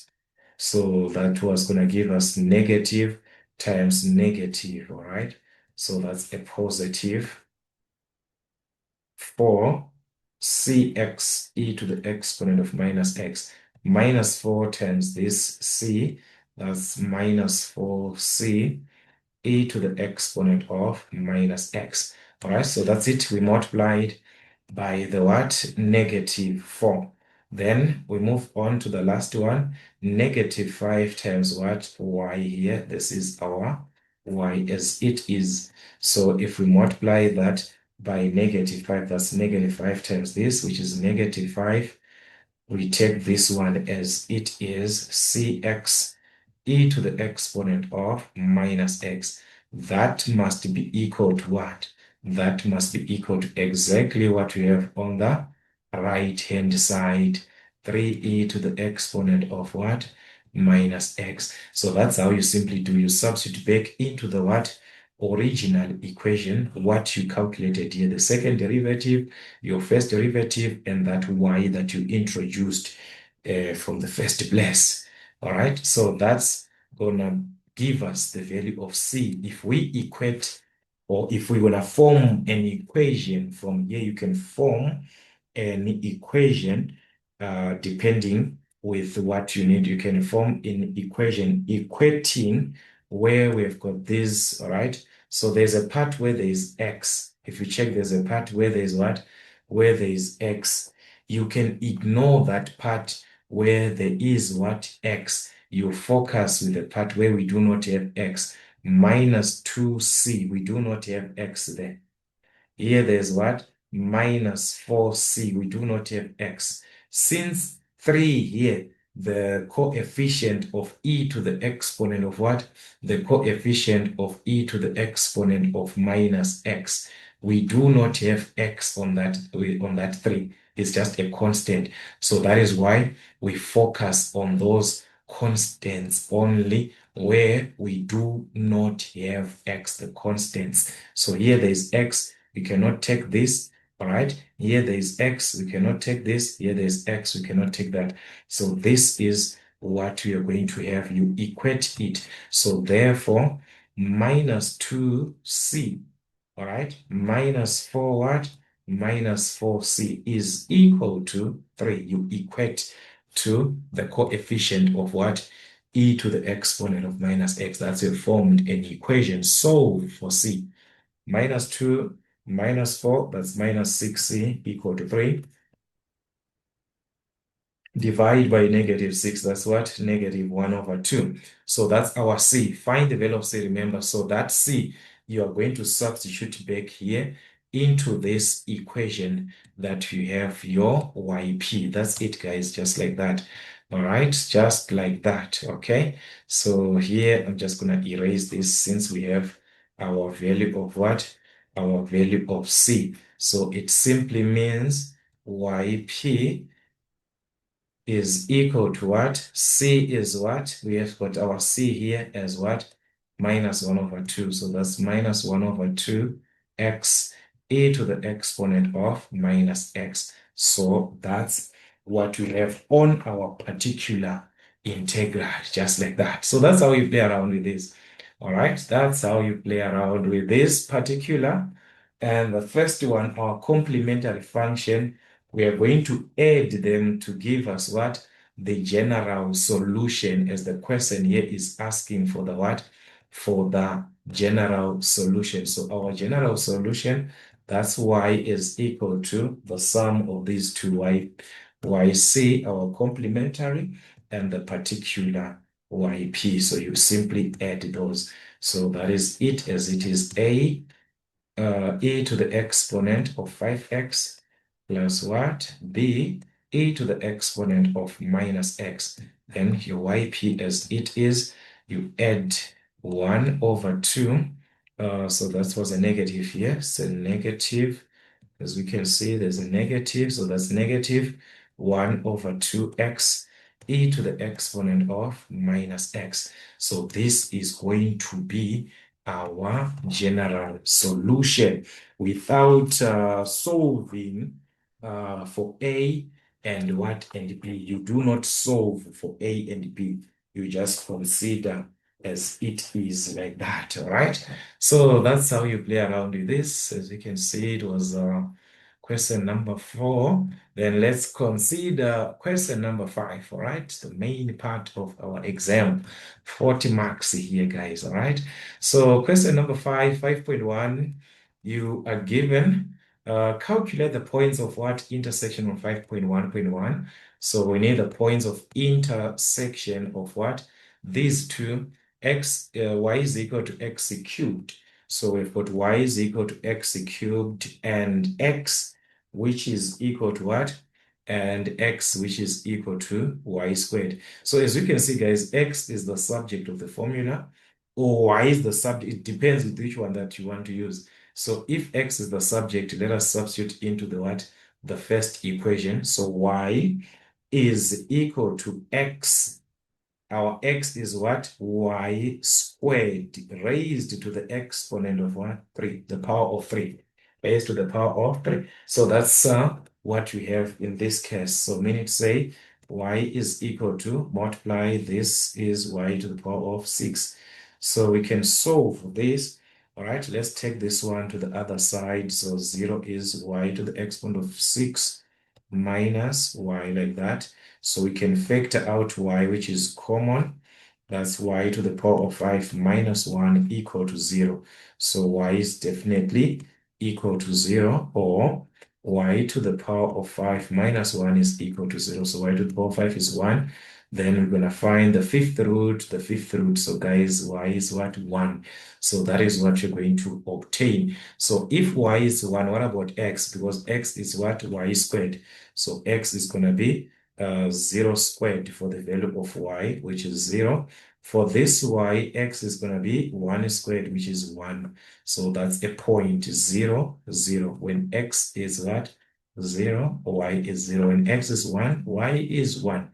So those are the points of what?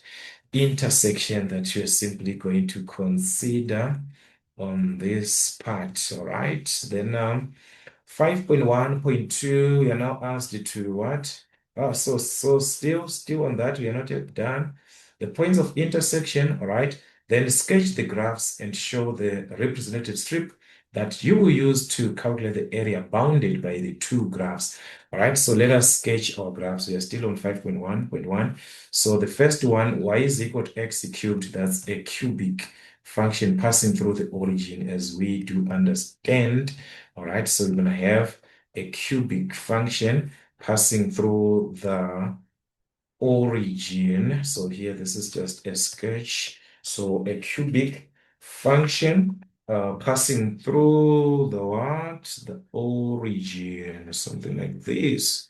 Okay, something like that. So that's y is equal to x cubed. All right, passing through the origin 0, 0.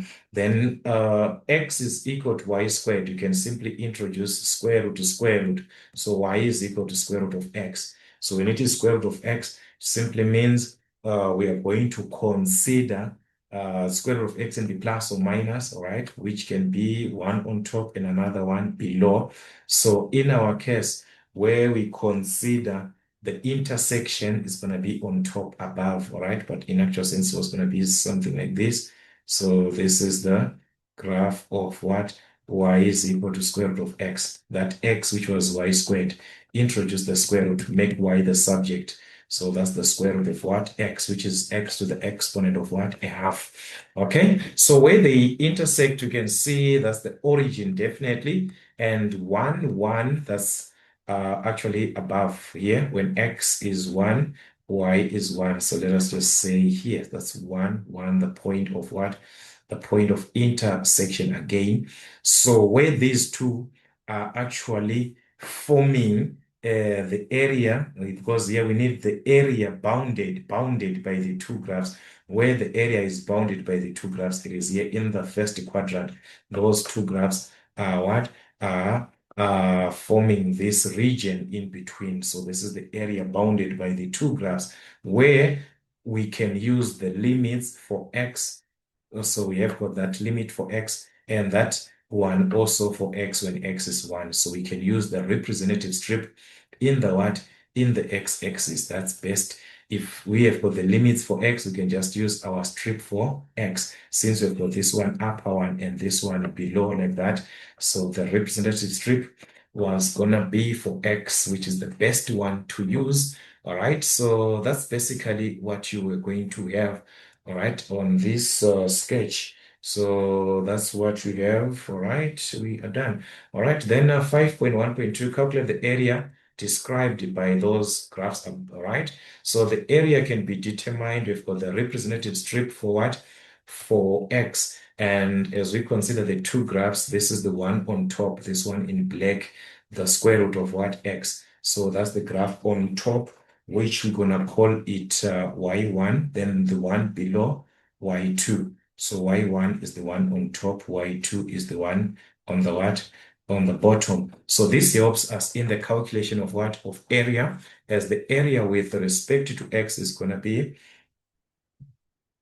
y1 minus y2, the top minus what? The top minus the bottom. So that's it. We integrate like that. As we have got two graphs, we have to subtract. So y1 is the one on top, which is the square root of this. Y is this one. This is our y1. This is y2. So that's x to the exponent of half. The square root of x, guys, means what? X to the exponent of a half minus y2, which is x cubed. So we're going to integrate this with respect to x. Our limits from what? From 0 to 1, just like that. So let's integrate. As we do understand integral, we add 1. So x to the exponent of 3 over 2 over 3 over 2. So 1 divided by 3 over 2 is going to be 2 over 3. All right. X to the exponent of 3 over 2 minus x to the exponent of what? 3, which we're going to add 1. So that's x to the exponent 4 over 4. So that is it, taking our limits into consideration from 0 to 1, from 0 to 1 as we are given. So that's the upper minus the lower. In place of x, substitute 1. So 1 to the exponent of what? 3 over 2 minus what? 1 to the exponent of 4 over 4. So that's our upper limit minus the lower limit when x is 0, guys. This is just a 0, this one, when we put a 0 there. So that was it. This was going to give us 5 over 12 minus a 0, which is what? 5 over 12. So that's our area, 5 over 12 square units. Or you can have it as a what? As a decimal if you want. Okay, so that's it, just like that. All right, so in case you are going to need this area, please do remember it in case that you are going to need this area that you just calculated later on in our calculations as we had. All right, then the second one, We're gonna need that one, yes, because here we need the y ordinate of the centroid of area described in question 5.11. So this, the y, if you're to consider the y ordinate, okay, so there we've got two shapes that you are considering. So that's 5.1.3, 5.1.3. So that's going to be the y coordinate is going to be the area moment from what? From x over the area that we calculated, which is this one. So that's what you're gonna simply represent. Remember from your formulas of the area moments, if you're to consider your area moments. All right, this is circular. This is XY volume, and this is for the centroid. So area moment Y, there's area moment for X over the area that you calculated. So the area moment for X now, that's where you consider our RDA, this concept, that's our area moments. So for X, you are considering this part for X. Let me just rewrite, as we have got two graphs that are given. This is going to adjust our formula to determine the area moment for X. We're going to consider the y top minus y the bottom. Remember, this is RDA. RDA. So that is going to give us R, which is from the two graphs, you use a half. So it's going to be 1 over 2. All right. So that's our R is going to be 1 over 2. So it just uses 1 over 2. All right. From A to B. All right. So that's from A to B, from 0 to 1. So as we consider the area moment, is just like what we had on the area. All right. So you simply consider the square this time, y top. So you square that. All right. So that's all right. Here I was supposed to just write my formula this way. RDA first. So that's gonna be 1 over 2 AB. All right. So here let's consider y square of what? Of the top minus y square of what? Of the bottom. Right? That's the easier way that we can actually just consider our area moment for x. So meaning to say it was going to be 1 over 2 AB, that's from 0 to what? 0 to 1. Then the square of the top. Remember our top, it is that one, that square root of x. So which is x to the power of a half. All right, so that's square root of x. When you square it, it was simply going to give us what? X. So that's x minus the bottom, x cubed. X cubed, when we square it, it's going to give us what? X to the exponent of 6. So that's it. You simply integrate. All right, so that's how you simply go around this. Just also go through the introduction, guys. There are some things that they just need introductions, right? So here 1 plus 1 x squared over 2. Because if we can't, guys, we're gonna spend like the whole day explaining this question paper. But if we go through the introductions, that can be easier. All right, substitute the upper limit, which is 1. So that's 1 over 2. All right, 1 over 2 plus what? 1 over 7. All right, minus a 0 there. So that is going to simply give us a 0. So that's it. 5 over 14, which is going to give us, all right, that's 5 over 28. So that's what you're going to have for the area moment, which is cubic units, all right?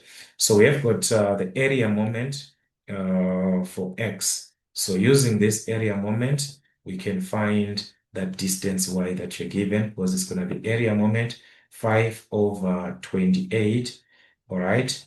In those cubic units, divide to the what? To the area that you calculated, 5 over what? 5 over 12. Remember, you calculated this in square units. So that is going to give us the answer from this is going to be 3 over 7, which is actually 0.42 as a decimal.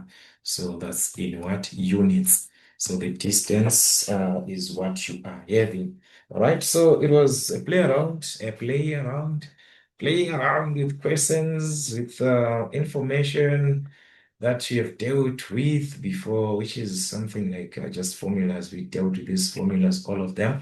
So just apply them. Then 5.2, let us consider. That's point of intersection, all right? That's point of intersection. Calculate the point of intersection of these two graphs. All right, so that's 5.21. XY is equal to 5, and another graph is what? Y plus X is minus, all right, minus 6 is equal to 0, a linear. Okay, so here we can make Y the subject or X the subject in any equation that we want. So as for me, I was just going to make Y the subject from equation 2. Equation 1, equation 2, Y is equal to, you take this 6x to the other side minus X. So that's equation 3. So we substitute 3 into what? Into 1. Where we have Y here, we're going to substitute with what?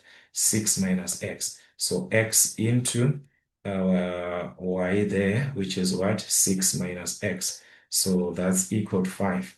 So X times 6, 6X minus X squared is equal to 5. So that's we've got a quadratic equation, as you can see. That's X minus X squared plus 6X, you take the 5 here, minus 5 is equal to 0. Divide by negative.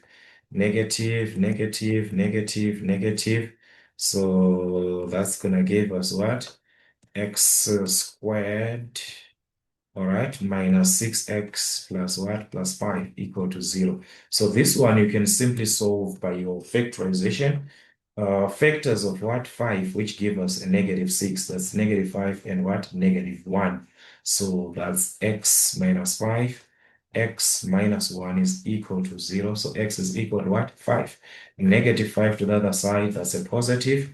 Or x is equal to positive 1. So that is, you can find the values of y from that y, which you made the subject of the formula here. So y is equal to, when x is 5, 6 minus 5, y is equal to 1. So when x is 5, y is 1.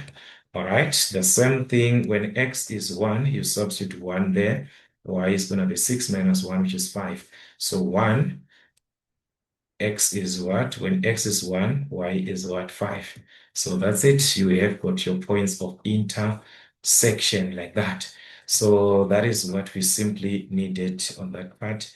So that is it. 5.21. So the points of intersection, we've got 1, 5, and 5, 1. Okay, we are not yet done. We now need to sketch these two graphs, all right? And as we are sketching these two graphs, we must show the representative strip that you use to calculate the volume generated. If the area bounded by the two graphs, if the bounded area rotates about the x-axis, use shell method only. Use shell method only. We are not using the disk method. So remember, the shell method is the one that you opposes. Since here they're saying the volume is generated, all right, there is volume generated if the area rotates about x. So you are supposed to calculate the volume with respect to x. But using the what? Shell method only, it means the representative strip is for y. Remember, shell method, they oppose this. You are calculating the volume for x, but the strip is for y. So this here, this statement is helping you when you are to sketch the what? The graph, to say that you are going to calculate the volume for x, but the strip has to be for what? For x. So the it has to be for y in order for us to use what? Shell method. These two, remember, they oppose. Disk method, they go hand in hand. X and x, y and y. So we are going to use the representative strip for what? For x. For y here, guys, as it is. Why am I having that x in my head, guys? All right.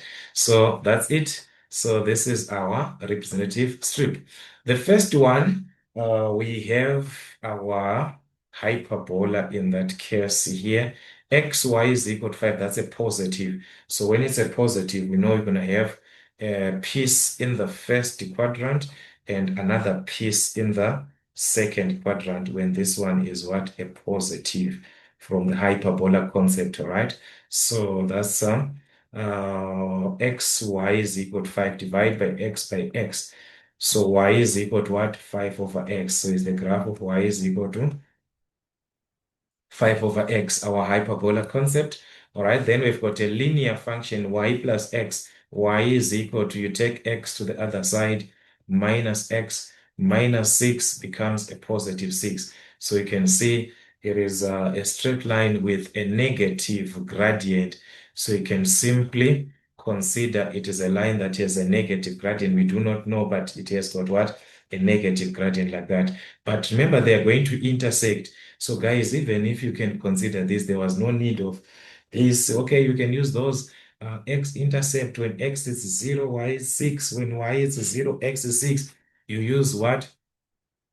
Those x-intercept and y-intercept 6 and what? And 6. But even without that, we can see that these two graphs, they are going to intersect at 1, 5 and 5, 1. So definitely your line is in the what? First quadrant. So these are the points of intersection, these two. So definitely 1, 5 is the one closer to the what? To 0, where x is what? 1. So that's our point 1, 5. And this is the point what? 5, 1. Since we are told that we are going to use the shell method to calculate the volume for x, so we say the strip is for y. So here you are forced to use the strip for x. This one is not your choice. It's being forced according to the condition. You see what is happening, guys? So this one, it's a condition that you are going to use, not to say I have the limits for x, so I'm going to use the strip for x. No, no, no, no, no. So the area is bounded between these two graphs, but the strip for y, so that we can use our shell method as they described. So using the shell method, it simply means we need the limits for y, as we have got the strip for y. I said it means the limits are for y. So these are the limits for y there, where y is 1. From 5, 1, y is 1. And here y is what?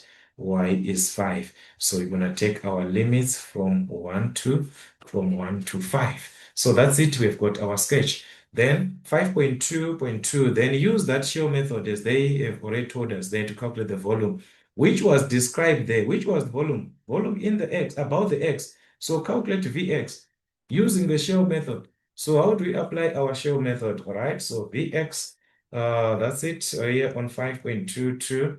Vx using the shell method is gonna be, since here there are two graphs, so it's gonna be 2 pi the integral of xy, the integral of xy with respect to y.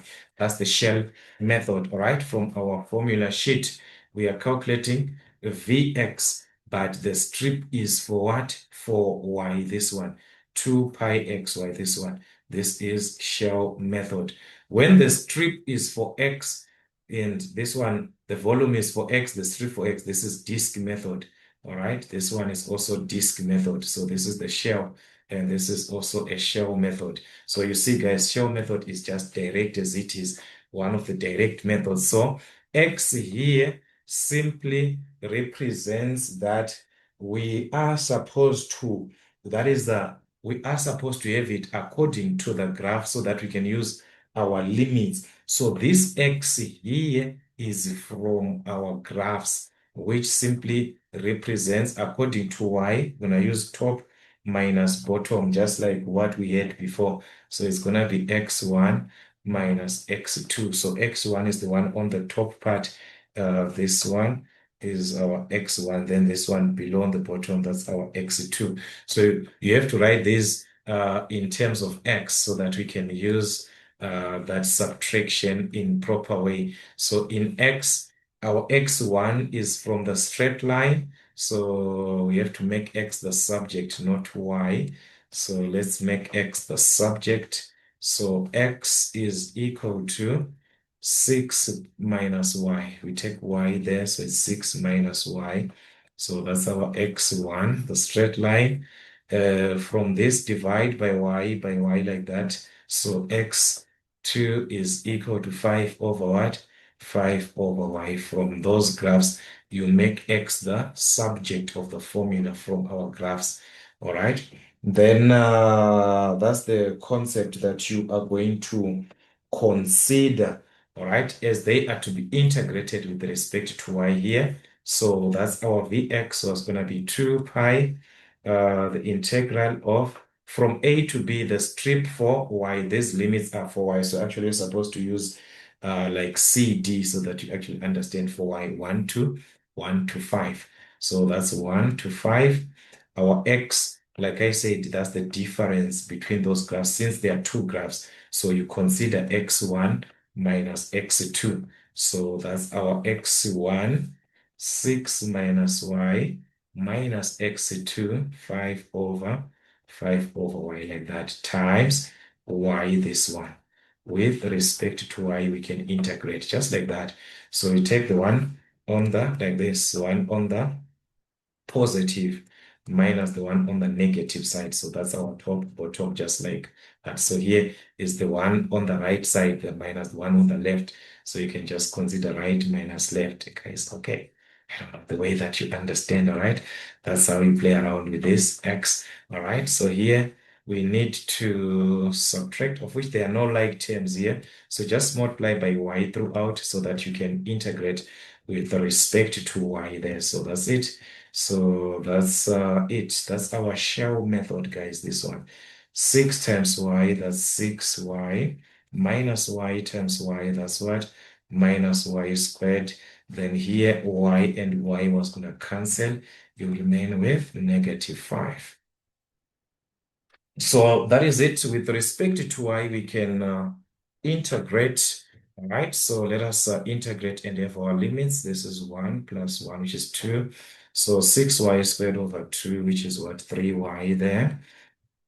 So that was gonna give us 3y squared. Here, if we add 1, that's a 3 minus y to the exponent of 3 over 3, then minus what? 5x from 1 to 5, just like that. All right, so we have integrated, then substitute the limits. Where am I getting x? This is with respect to y, with respect to y, guys, all right? So let us substitute back our limits, 2 pi.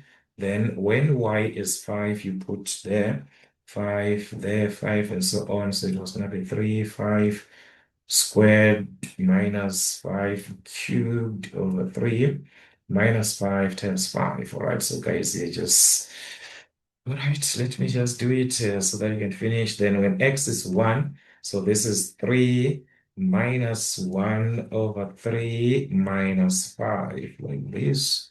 So you are simply gonna combine what you're obtaining here minus this. So it was gonna be something like this, 25 over 3 minus, this was gonna give us negative 7 over 3. So that was going to give us 32 over what? 32 over 3. So our Vx, when multiplied to this 2 pi and what? 32 over 3, it was going to be 64 pi over what? Over 3. So that's our volume in what? Cubic units. Or you can have it as a decimal, 67,021. All right, cubic units. This is what? Volume. So volume you consider in cubic units, just like that. So that's how they can actually simply play around with you guys. All right. So that was it. It was just volume shell method here. It was just the diagram and calculating of the volume. You are done. Just the diagram and calculation of what? The volume. Okay. So let's consider another part. Let's see. All right. 5.3. All right, if we consider there we have got 5.3. All right, so 5.3.1. calculate the points of intersection. There are two graphs, all right? So there we just gonna have to equate the two graphs, all right? Another one is y is equal to 2x minus 1 over 6x squared, a quadratic and a straight line. So just equate. Since we've got the y and the y here, just equate these two and solve. All right, so that is half of x here. Half of x is equal to this on the other side, 2x minus 1 over 6x squared. So since y and y are the same, we just equate to what is on the right-hand side of those equations. So that is it. Here we can collect like terms. You can clear these fractions, multiply by the LCD, which is 6, comparing 6 and 2. So this is going to give us 3 times 1x, which is 3x. 2 times 6, that's 12x, minus 6 and 6 cancels, that's minus x squared. Okay, so let us take this to the other side, x squared. 3 minus what? 3 minus 12, that's negative 9x equal to 0, like that. So you can factor out the x, which is going to give us x squared minus x squared divided by x, that's x.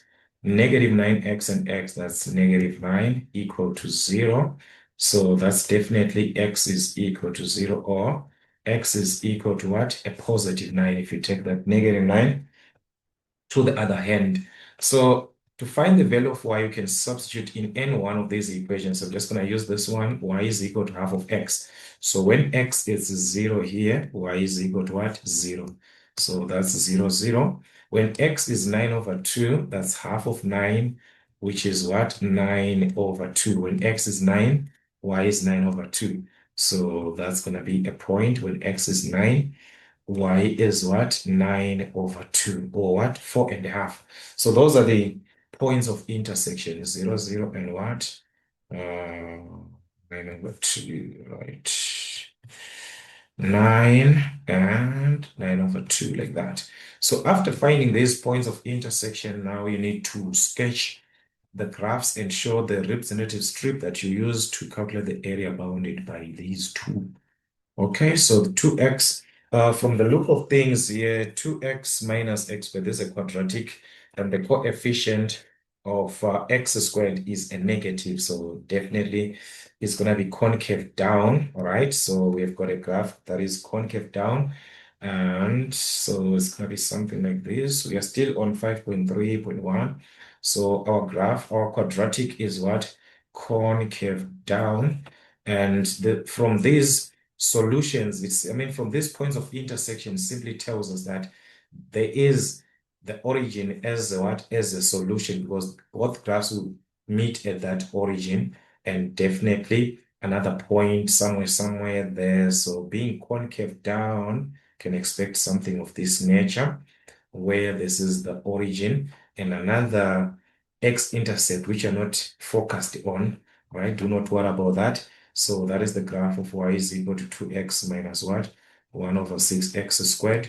And the other one was half of x. Y is equal to half of x. This is a straight line passing through the origin, all right? As we do not have the y-intercept like plus c or, so it passes through the origin with a positive gradient. So that's something like this, passing through the origin with a positive what gradient like that. So definitely that's what you're going to have as a straight line of y is equal to what? Half of x. So where these two, they are going to meet definitely on the origin, 0, 0. And another point of intersection, according to that, it's 9. And y is what? 9 over 2. So that is what you simply had from what you are given. And from here, as we can see, the area enclosed by the two graphs, this is the region where we've got the graph on top and the one below, the one on top and the one below. So the strip is best that we use the strip for what? For x, so that we can use the top minus what? The bottom. So instead of using left and right, this and that, so here, guys, it is direct top minus bottom. So the strip that we're going to use is for x. And we have those limits for x at 0, and this one at the point of intersection where x is what? where x is 9. So x is taken from 0 to what? To 9, just like that. So that was it. As to have that.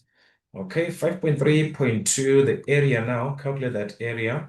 So we calculated area before, guys. So this one, it is just like what we calculated before when we had those strips here. Still remember when we calculated area, like this one.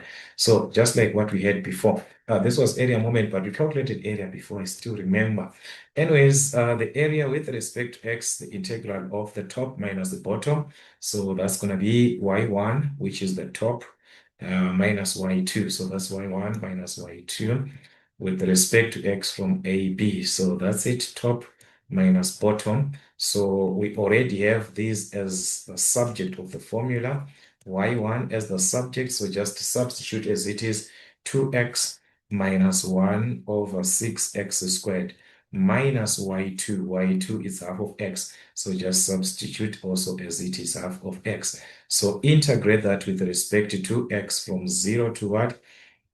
From 0 to 9, all right? We can collect like terms before integrating. As we can see, there's x here, there's also x. So you can collect those like terms, 2 minus what? 2 minus 1 over 2. So that's our area. Was going to be 2 minus 1 over 2, which is 3 over 2, 1.5. That's 3 over 2. So 3 over 2x minus 1 over 6x squared integrated with respect to x is done. All right, we've got our area from there. So let us integrate. That's 2 here, 1 plus 1, which is 2. So it was going to be 3 over 2 times what? X squared over 2. So that's 3 over 4. All right. So that's going to be 3x squared or 3 over 4x squared minus here 1 over 3 because it's going to be 1. So x cubed over 3, but there's what? A 1 over 6. So that's 1 over 18. So minus 1 over 18 x what? X cubed. So that's our area from 0 to 9. If we can substitute that, we have got the numerical value of that area. So let us substitute when x is what? 9 here. 3 over 4, 9 squared minus 1 over 18, 9 cubed. So that's our upper limit. The lower limit, we can see that says 0, 0, guys. That was going to give us a 0. So that's our area with respect to x. This whole part was going to give us 81 over 4 minus 0. So that's 81 over 4 square units or 20,25 as a decimal. You can have that one as it is, right? Direct as it is. So that's how particular this can be given as. So you simply need to play around, guys, and understand all the basics as you are given in your syllabus. All these are introduced. So go through the topics as we have in our playlists so that we understand as we have our syllabus, all right? So that was what you simply needed. So we've got the area with respect to x, and now we need to calculate by means of integration the second moment of area about y. So that's the second moment of area that you're gonna consider. But take note, in this case, we are told about what? About y. So that's why we have got the strip that we used for what? For x. All right. We have got the strip for x. So second moment of area. Let me just do it here. All right. You understand me very soon, guys. Let me just quickly here. We have got our area, remember, that we calculated before.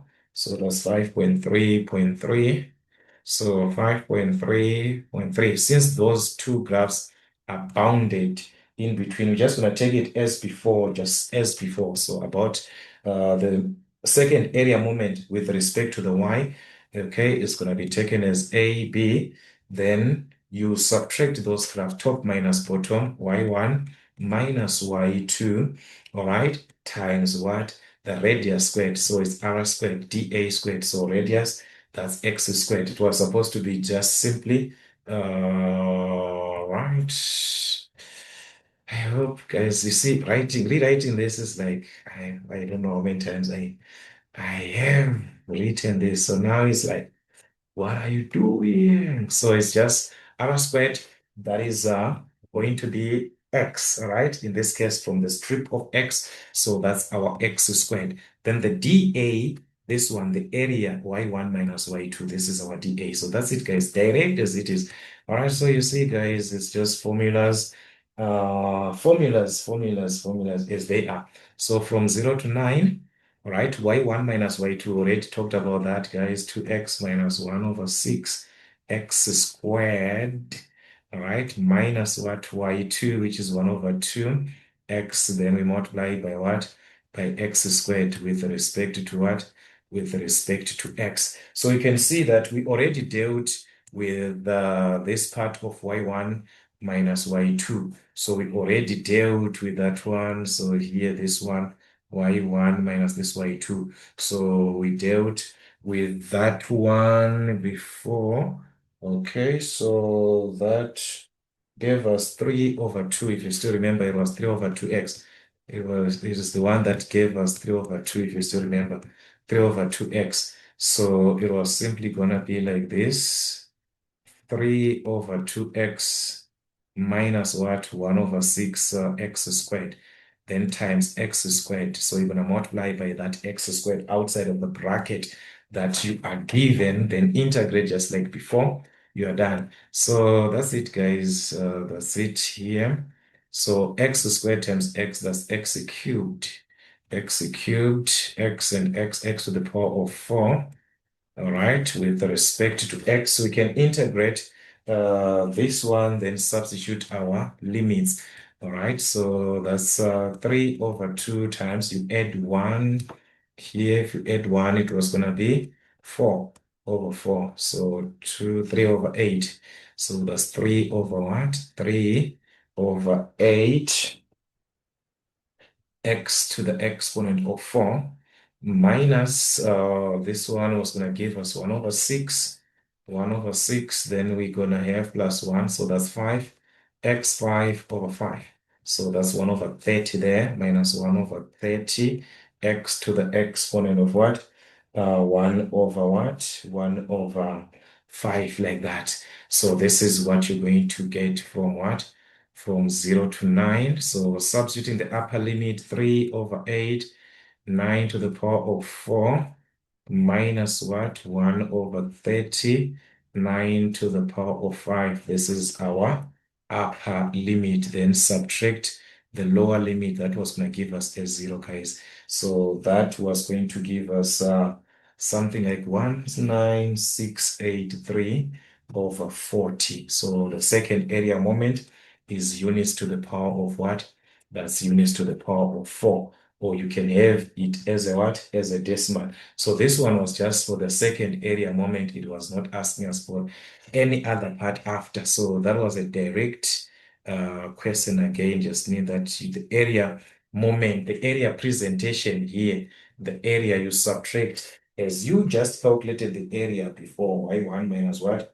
Y1 minus y2, then multiply to the area, the representation of what? Of the perpendicular distance, which is your strip.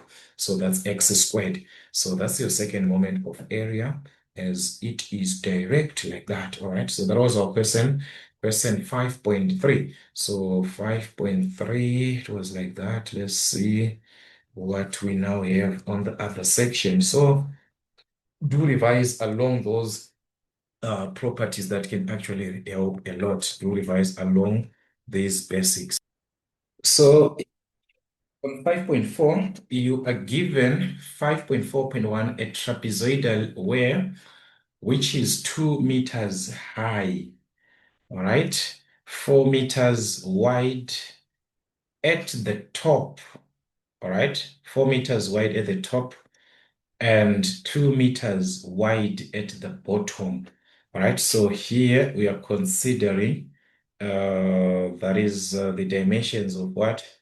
That trapezium here, that is 4 meters at the top. So we've got something like this, a trapezium, which is 4 meters at the top. All right, 4 meters at the top and 2 meters wide at the bottom. So we are given it is 2 meters high. That is, the top of the weir is 2 meters below the water level. So it is what? 2 meters below the water level. So if you are to consider that, you are going to, if you take your x-axis as your water surface or the water level in this case, we are going to have it down, that is below the x-axis. So 2 meters below that one, all right? 2 meters below, that's at -2. Then you draw your trapezium, which is what subdivided into two, that is symmetrical about the what? The y-axis. So that's our trapezium starting at that -2. So if it is going to start at -2, it has a height of what? It is 2 meters high. This trapezium here, the height of this trapezium is 2 meters. So going down from the 2 meters there, going down, it has a height of 2 meters. So -2 is going to be at what? -4. So we are going to have this one. This is the height of what? 2 meters of the trapezium. So it will end up at what? -4. It will end up at -4. So that's our trapezium here. All right, just have a sketch. So this is equal distance to, just pardon my graph, my presentation. This is equal distance here, equal distance, all right? So from the trapezium, that's it.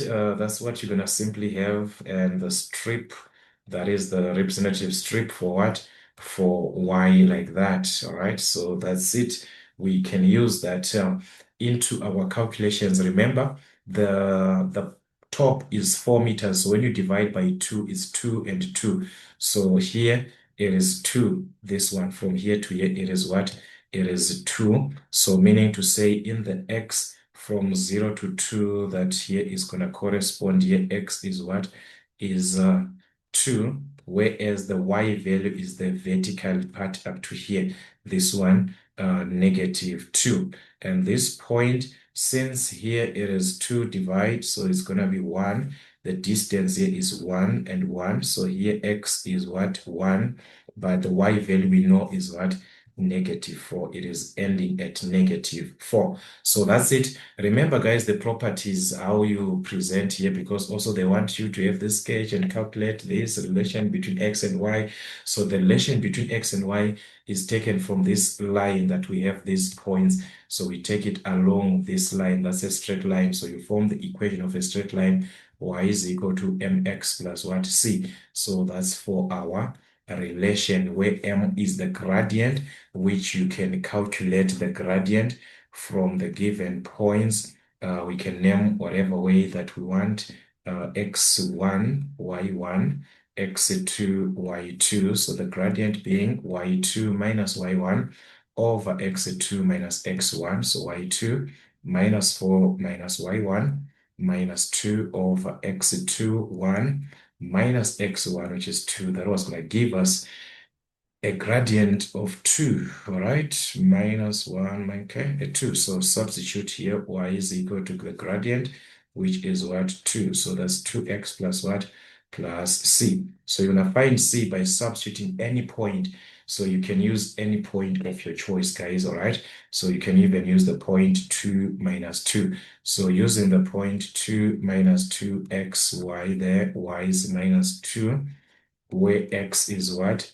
Where x is 2. So -2 is equal to 2 times 2, that's 4 plus c. Take this to the other side, -6 is equal to c. So therefore, y is equal to what? 2x minus 6. So that is it. But this relation, because what we are going to integrate, we've got the strip for y, so we must make x the subject of the formula. Since we've got the strip for y, we're going to integrate with respect to y, so we have to make x the subject. So take here y plus 6. So here make x the subject, make x the what? The subject. Since we're going to integrate with respect to y, so x will be equal to what? You take this, it's going to be plus 6. Y plus 6, then definitely have to divide by what? Divide by 2, divide by 2. So x is y over 2 plus what? Plus 3. So that's our relation according to what you are given. That is for 3 marks, all right? You have to calculate that relation. And after that, 5.4.2, calculate that by means of integration now, the area moment of the sluice gate about the water level. So now we need to calculate what? The area moment. So this is simply the first area moment that you are to consider. So let's take our relation and so on and so on, and you have our calculations for the first area moment. Also, we dealt with this one as a subtopic, I think. So guys, just do go through and you understand from the introduction. So remember that our first moment of area or first area moment is simply going to be calculated from RDA. All right, so that's RDA. All right, so that's it, the area calculation. So our R in this case being the strip for Y, so R is equal to what? To Y there. So that's Y from A to B. Those are the limits of what? The trapezium from -2 up to -4. So that's -4 up to -2. -4 is the smaller. All right. Then our dA is the area expression in this case, which is we are dealing with what? A linear function, just a straight line. So its area is going to be two pieces that you're calculating. So it's 2x. All right. Since you have got two pieces, there's another one this side. So you calculate it as what? As 2x. So that's 2x dy. So actually here, guys, this is how you're going to take this formula always. That's how you take it if you do not understand from where it is coming from. All right. So I'm going to simply take the 2 outside, then have this integral. All right. That's x. Since we are integrating with respect to y, this x is supposed to be what? F of y. So that is this one that you have here. So that's going to be y times that x that you calculated, that relation x, which is y over 2 plus what?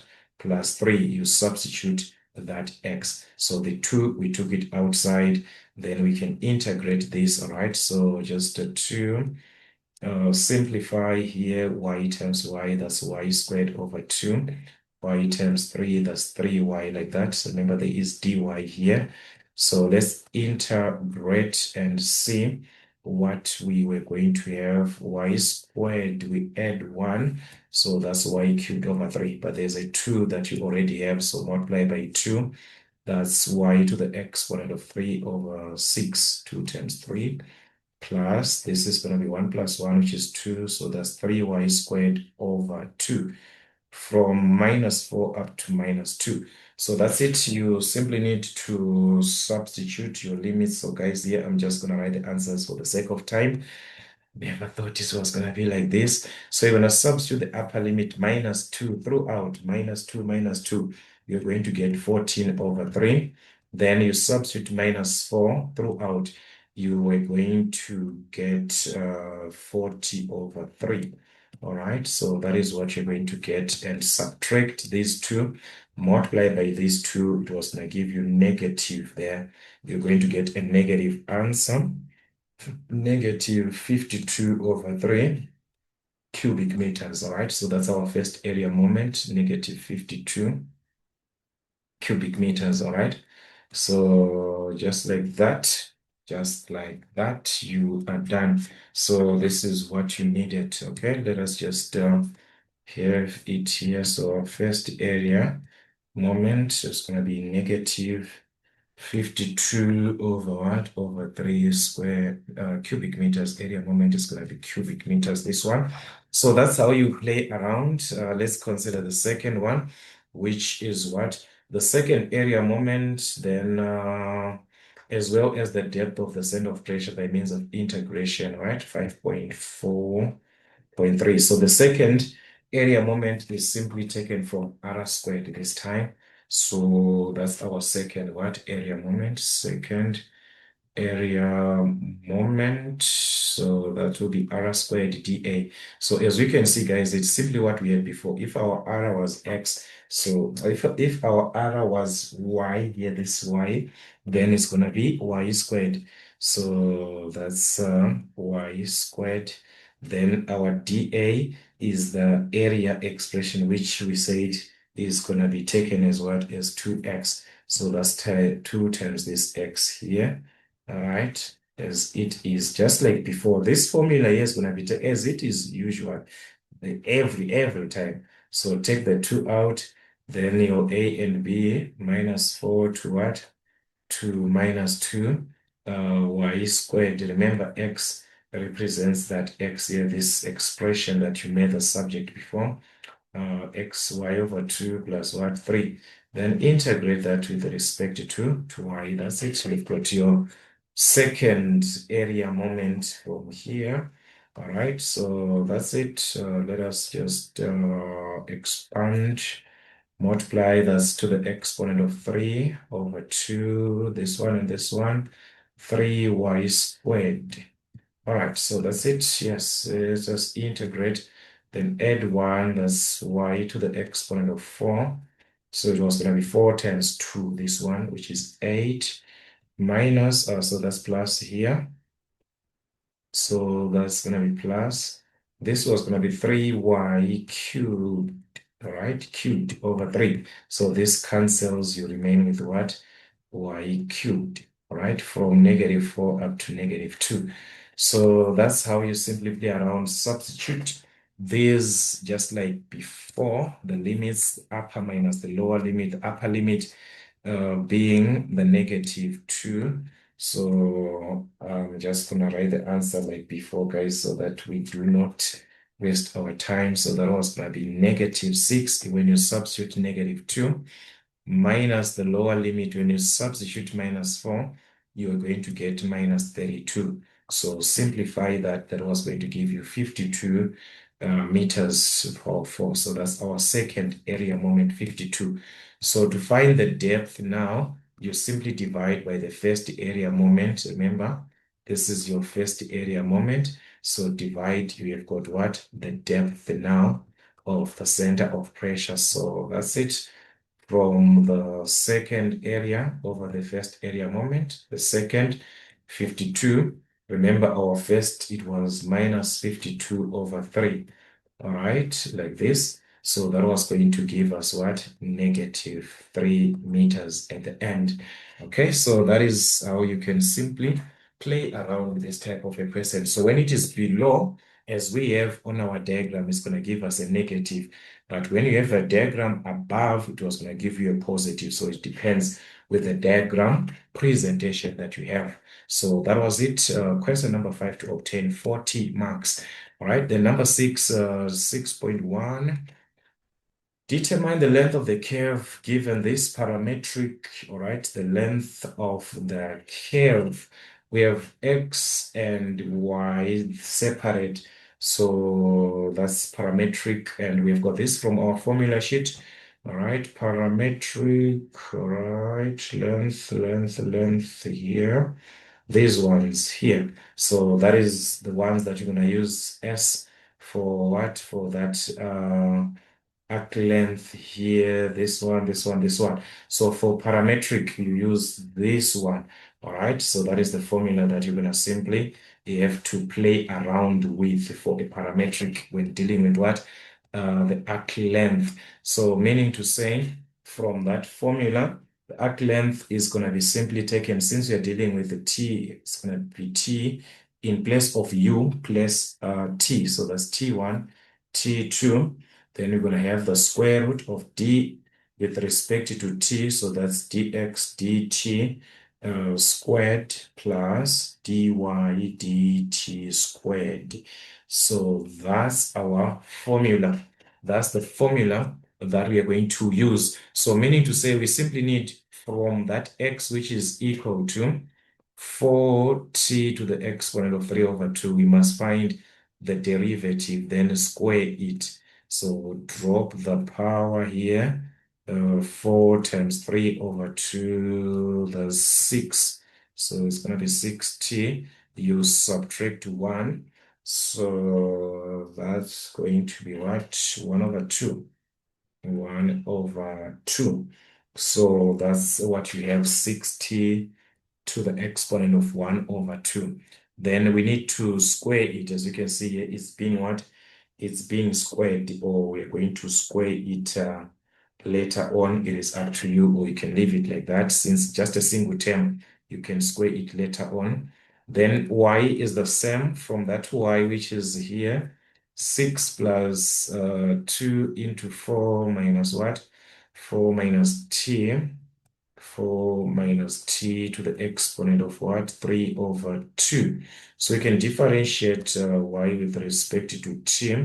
The derivative of y with respect to t. 6 is a constant, so this is going to give us a 0.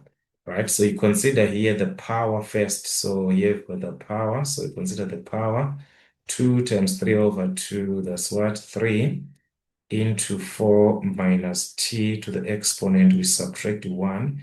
So that's going to be 1 over 2 times the derivative of the expression inside the bracket, the derivative of what is inside the bracket. So 4 is a constant, that's a 0. Minus t is going to give us what? Minus 1. So this is going to give us a negative 1. So that's it. That's dy dt. It's going to be negative times this, negative 3. Right? Right. This is same as the square root. You can even put the square root here. Square root of 4 minus t, the same here. 6 square root of t. Let's just, since we are going to square, so that you know that square, the square root and the square cancels, or you put that square as it is. It's not a problem. I mean, to the power of a half as it is. So you're going to simplify that. Add these two separately, or you can put back into the formula. It is up to you. T1, that's 0, up to T2, which is what? Which is 2. Then we've got the square root of what? We're going to have the square root of dx dt squared. This is our dx dt. We square that. 6 square root of t squared, right? Plus dy dt, this one, 3 square root of what? 3 square root of 4 minus t being what? Squared. So that's it. We integrate whatever that you have with respect to t. So that's how you could have simply play around with this question. So here, let us expand, all right, and see. We're going to have the square root of 6 squared, that's what? 36. Square root of t squared, that's t. Square root of t squared. Neutralize this, we remain with a t. All right. The same here, if you're going to simplify 3 squared, that is 9. Then the square root of this being squared is going to be 4 minus t. The square root neutralizes, all right? So 9 times 4, that's what? 36. 9 times minus t minus 9t. All right, with respect to t, this is where we are. All right, let us simplify what is inside the square root, collecting our like terms. That's the square root of 36 minus 9, that's what? 37t plus 36 with respect to t. So you can integrate this, all right, using basic integrals. All right, we can actually use our basic integrals where we can choose our u to be what? Because this is just going to be t, like the whole part under the square root. All right, if we use the substitution method, 37t plus what? 36, then du dt is going to be 37. And we missed 36, all right, 37 only. So dt is going to be what? 37, then divide by this. So divide by 37, I mean. So that's du over 37. So we can substitute, replace that whole part here. So that would gonna be the integral of the square root of what? This whole part, remember, is what? It's u. So square root of u times dt, which is du over 37. We can even change the limits when it is like this, all right? Or you can just integrate. U is same, u to the power of half, this one, square root of u. So it is 1 over 37, the integral of u to the power of a half. So u to the power of a half, we add 1, so that's 3 over 2 over 3 over 2, which is going to give us 2 over 3 u to the power of 3 over 2.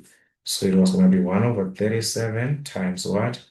2 over 3 u to the exponent of 3 over 2. So that's it. 2 times 3, that's what? I mean, 1 times 2, that's 2 over 37 times 3. Where did I get the 37? This is 27, guys. Sorry for that. This is 27. I'm surprised. Like, what is happening here? 36 minus 9, that's 27. So here is what? Where we've got this 37 is 27, 27, 27. All right. Yes. So 27 times 3 is 81. So it's 2 over 81 of what? The u, where our u is what? Where our u is this 37t plus what? 36 to the exponent of what? 3 over 2 to the exponent of 3 over 2. So that was our substitution method to integrate. So that 37, guys, just correct here, guys, is 27. Oh, that it was 27, 27, please. Sorry for that. So that is, you have integrated here, so you can substitute your limits from 0 to 2. So that was what you're going to have. All right, so here is 27, remember? Guys, just pardon me on this question, right? So here, 2 over 81, and substitute your limits, upper limit in place of 2, it was going to give us 853,815. Then when t is a 0, then in place of t, then you substitute a 0. 36 to the power 3 over 2, it was going to be 216. Then this would give us 15,759. All right. So that's in units. This is arc length. In what? In units. All right. So just also verify, guys, just verify on your calculations if you're going to obtain the same answer as this one. Let us verify. Okay. So let us consider another one. That will be the last part of our question to make. Question, the last question, 100 marks. All right. So that is how it can be like. Just have to revise as much as you can. All right. So calculate the surface area this time of the generated. All right. The surface area generated from X, all right, is rounded about the X-axis. So 6.2. The surface area about the X-axis, this is X with respect to Y. So the formula, can take it from the formula sheet, is given as 2 pi y from C to D, all right, the square root of 1 plus dx dy squared. So you have these formulas from your formula sheet as they are. So as for this one, try to simplify as much as you can before substituting into the formula. As you are integrating with respect to y, you must have everything with y there. So x is equal to what? Let's simplify this part. X is 1 plus 2y squared. So dx dy as it is. Integrate, that's 0. Drop the power, that's 4y there. All right, that's 4y as it is. Then we need to square it, square that. So let us square this. So that's a squared, a squared. So dx dy squared is equal to 4 squared, that's 16y squared. All right. Then we add 1 as it is there. So that's plus 1 plus 1. So that will be equal to 1 plus what? 16y squared. So we have added what? We have added 1 as it is here. So that's what you have. It's going to be but there's no need of us adding 1. Actually, here you can just write it. There is not a problem, all right? So it was going to be like this. Let's try to make meaning of this from our formula. All right, the limits y1 and y2, the c to d 1 to 2, y as it is times the square root of, so the square root means to the power of half. So you take this as it is to the power of what? Half as it is. 1 plus this whole part is this one, which is this one. So you take it as it is 1 plus 16y squared. Under the square root, it simply means to the power of a half. All right, then we integrate with respect to y.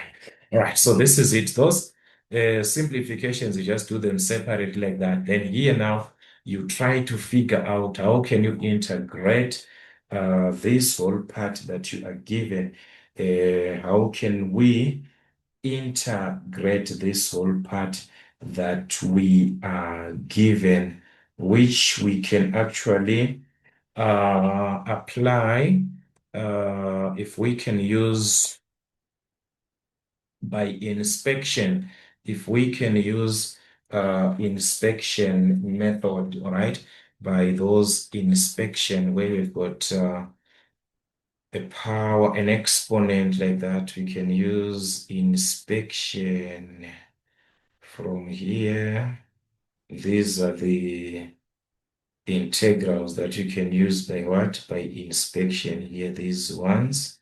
All right, this one, which is gonna give us a lean. All right, is the only one that we have here. No, this one on top. All right, I was surprised, guys. What's happening?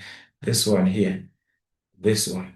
So let's try to figure out from this formula to apply our that is our inspection. By what? Inspection. We can use those substitutions. It is okay. It's not a problem at all. But by inspection, we can simply see that if we are integrating f of x raised to the exponent of n, then we have got f prime x, that's its derivative.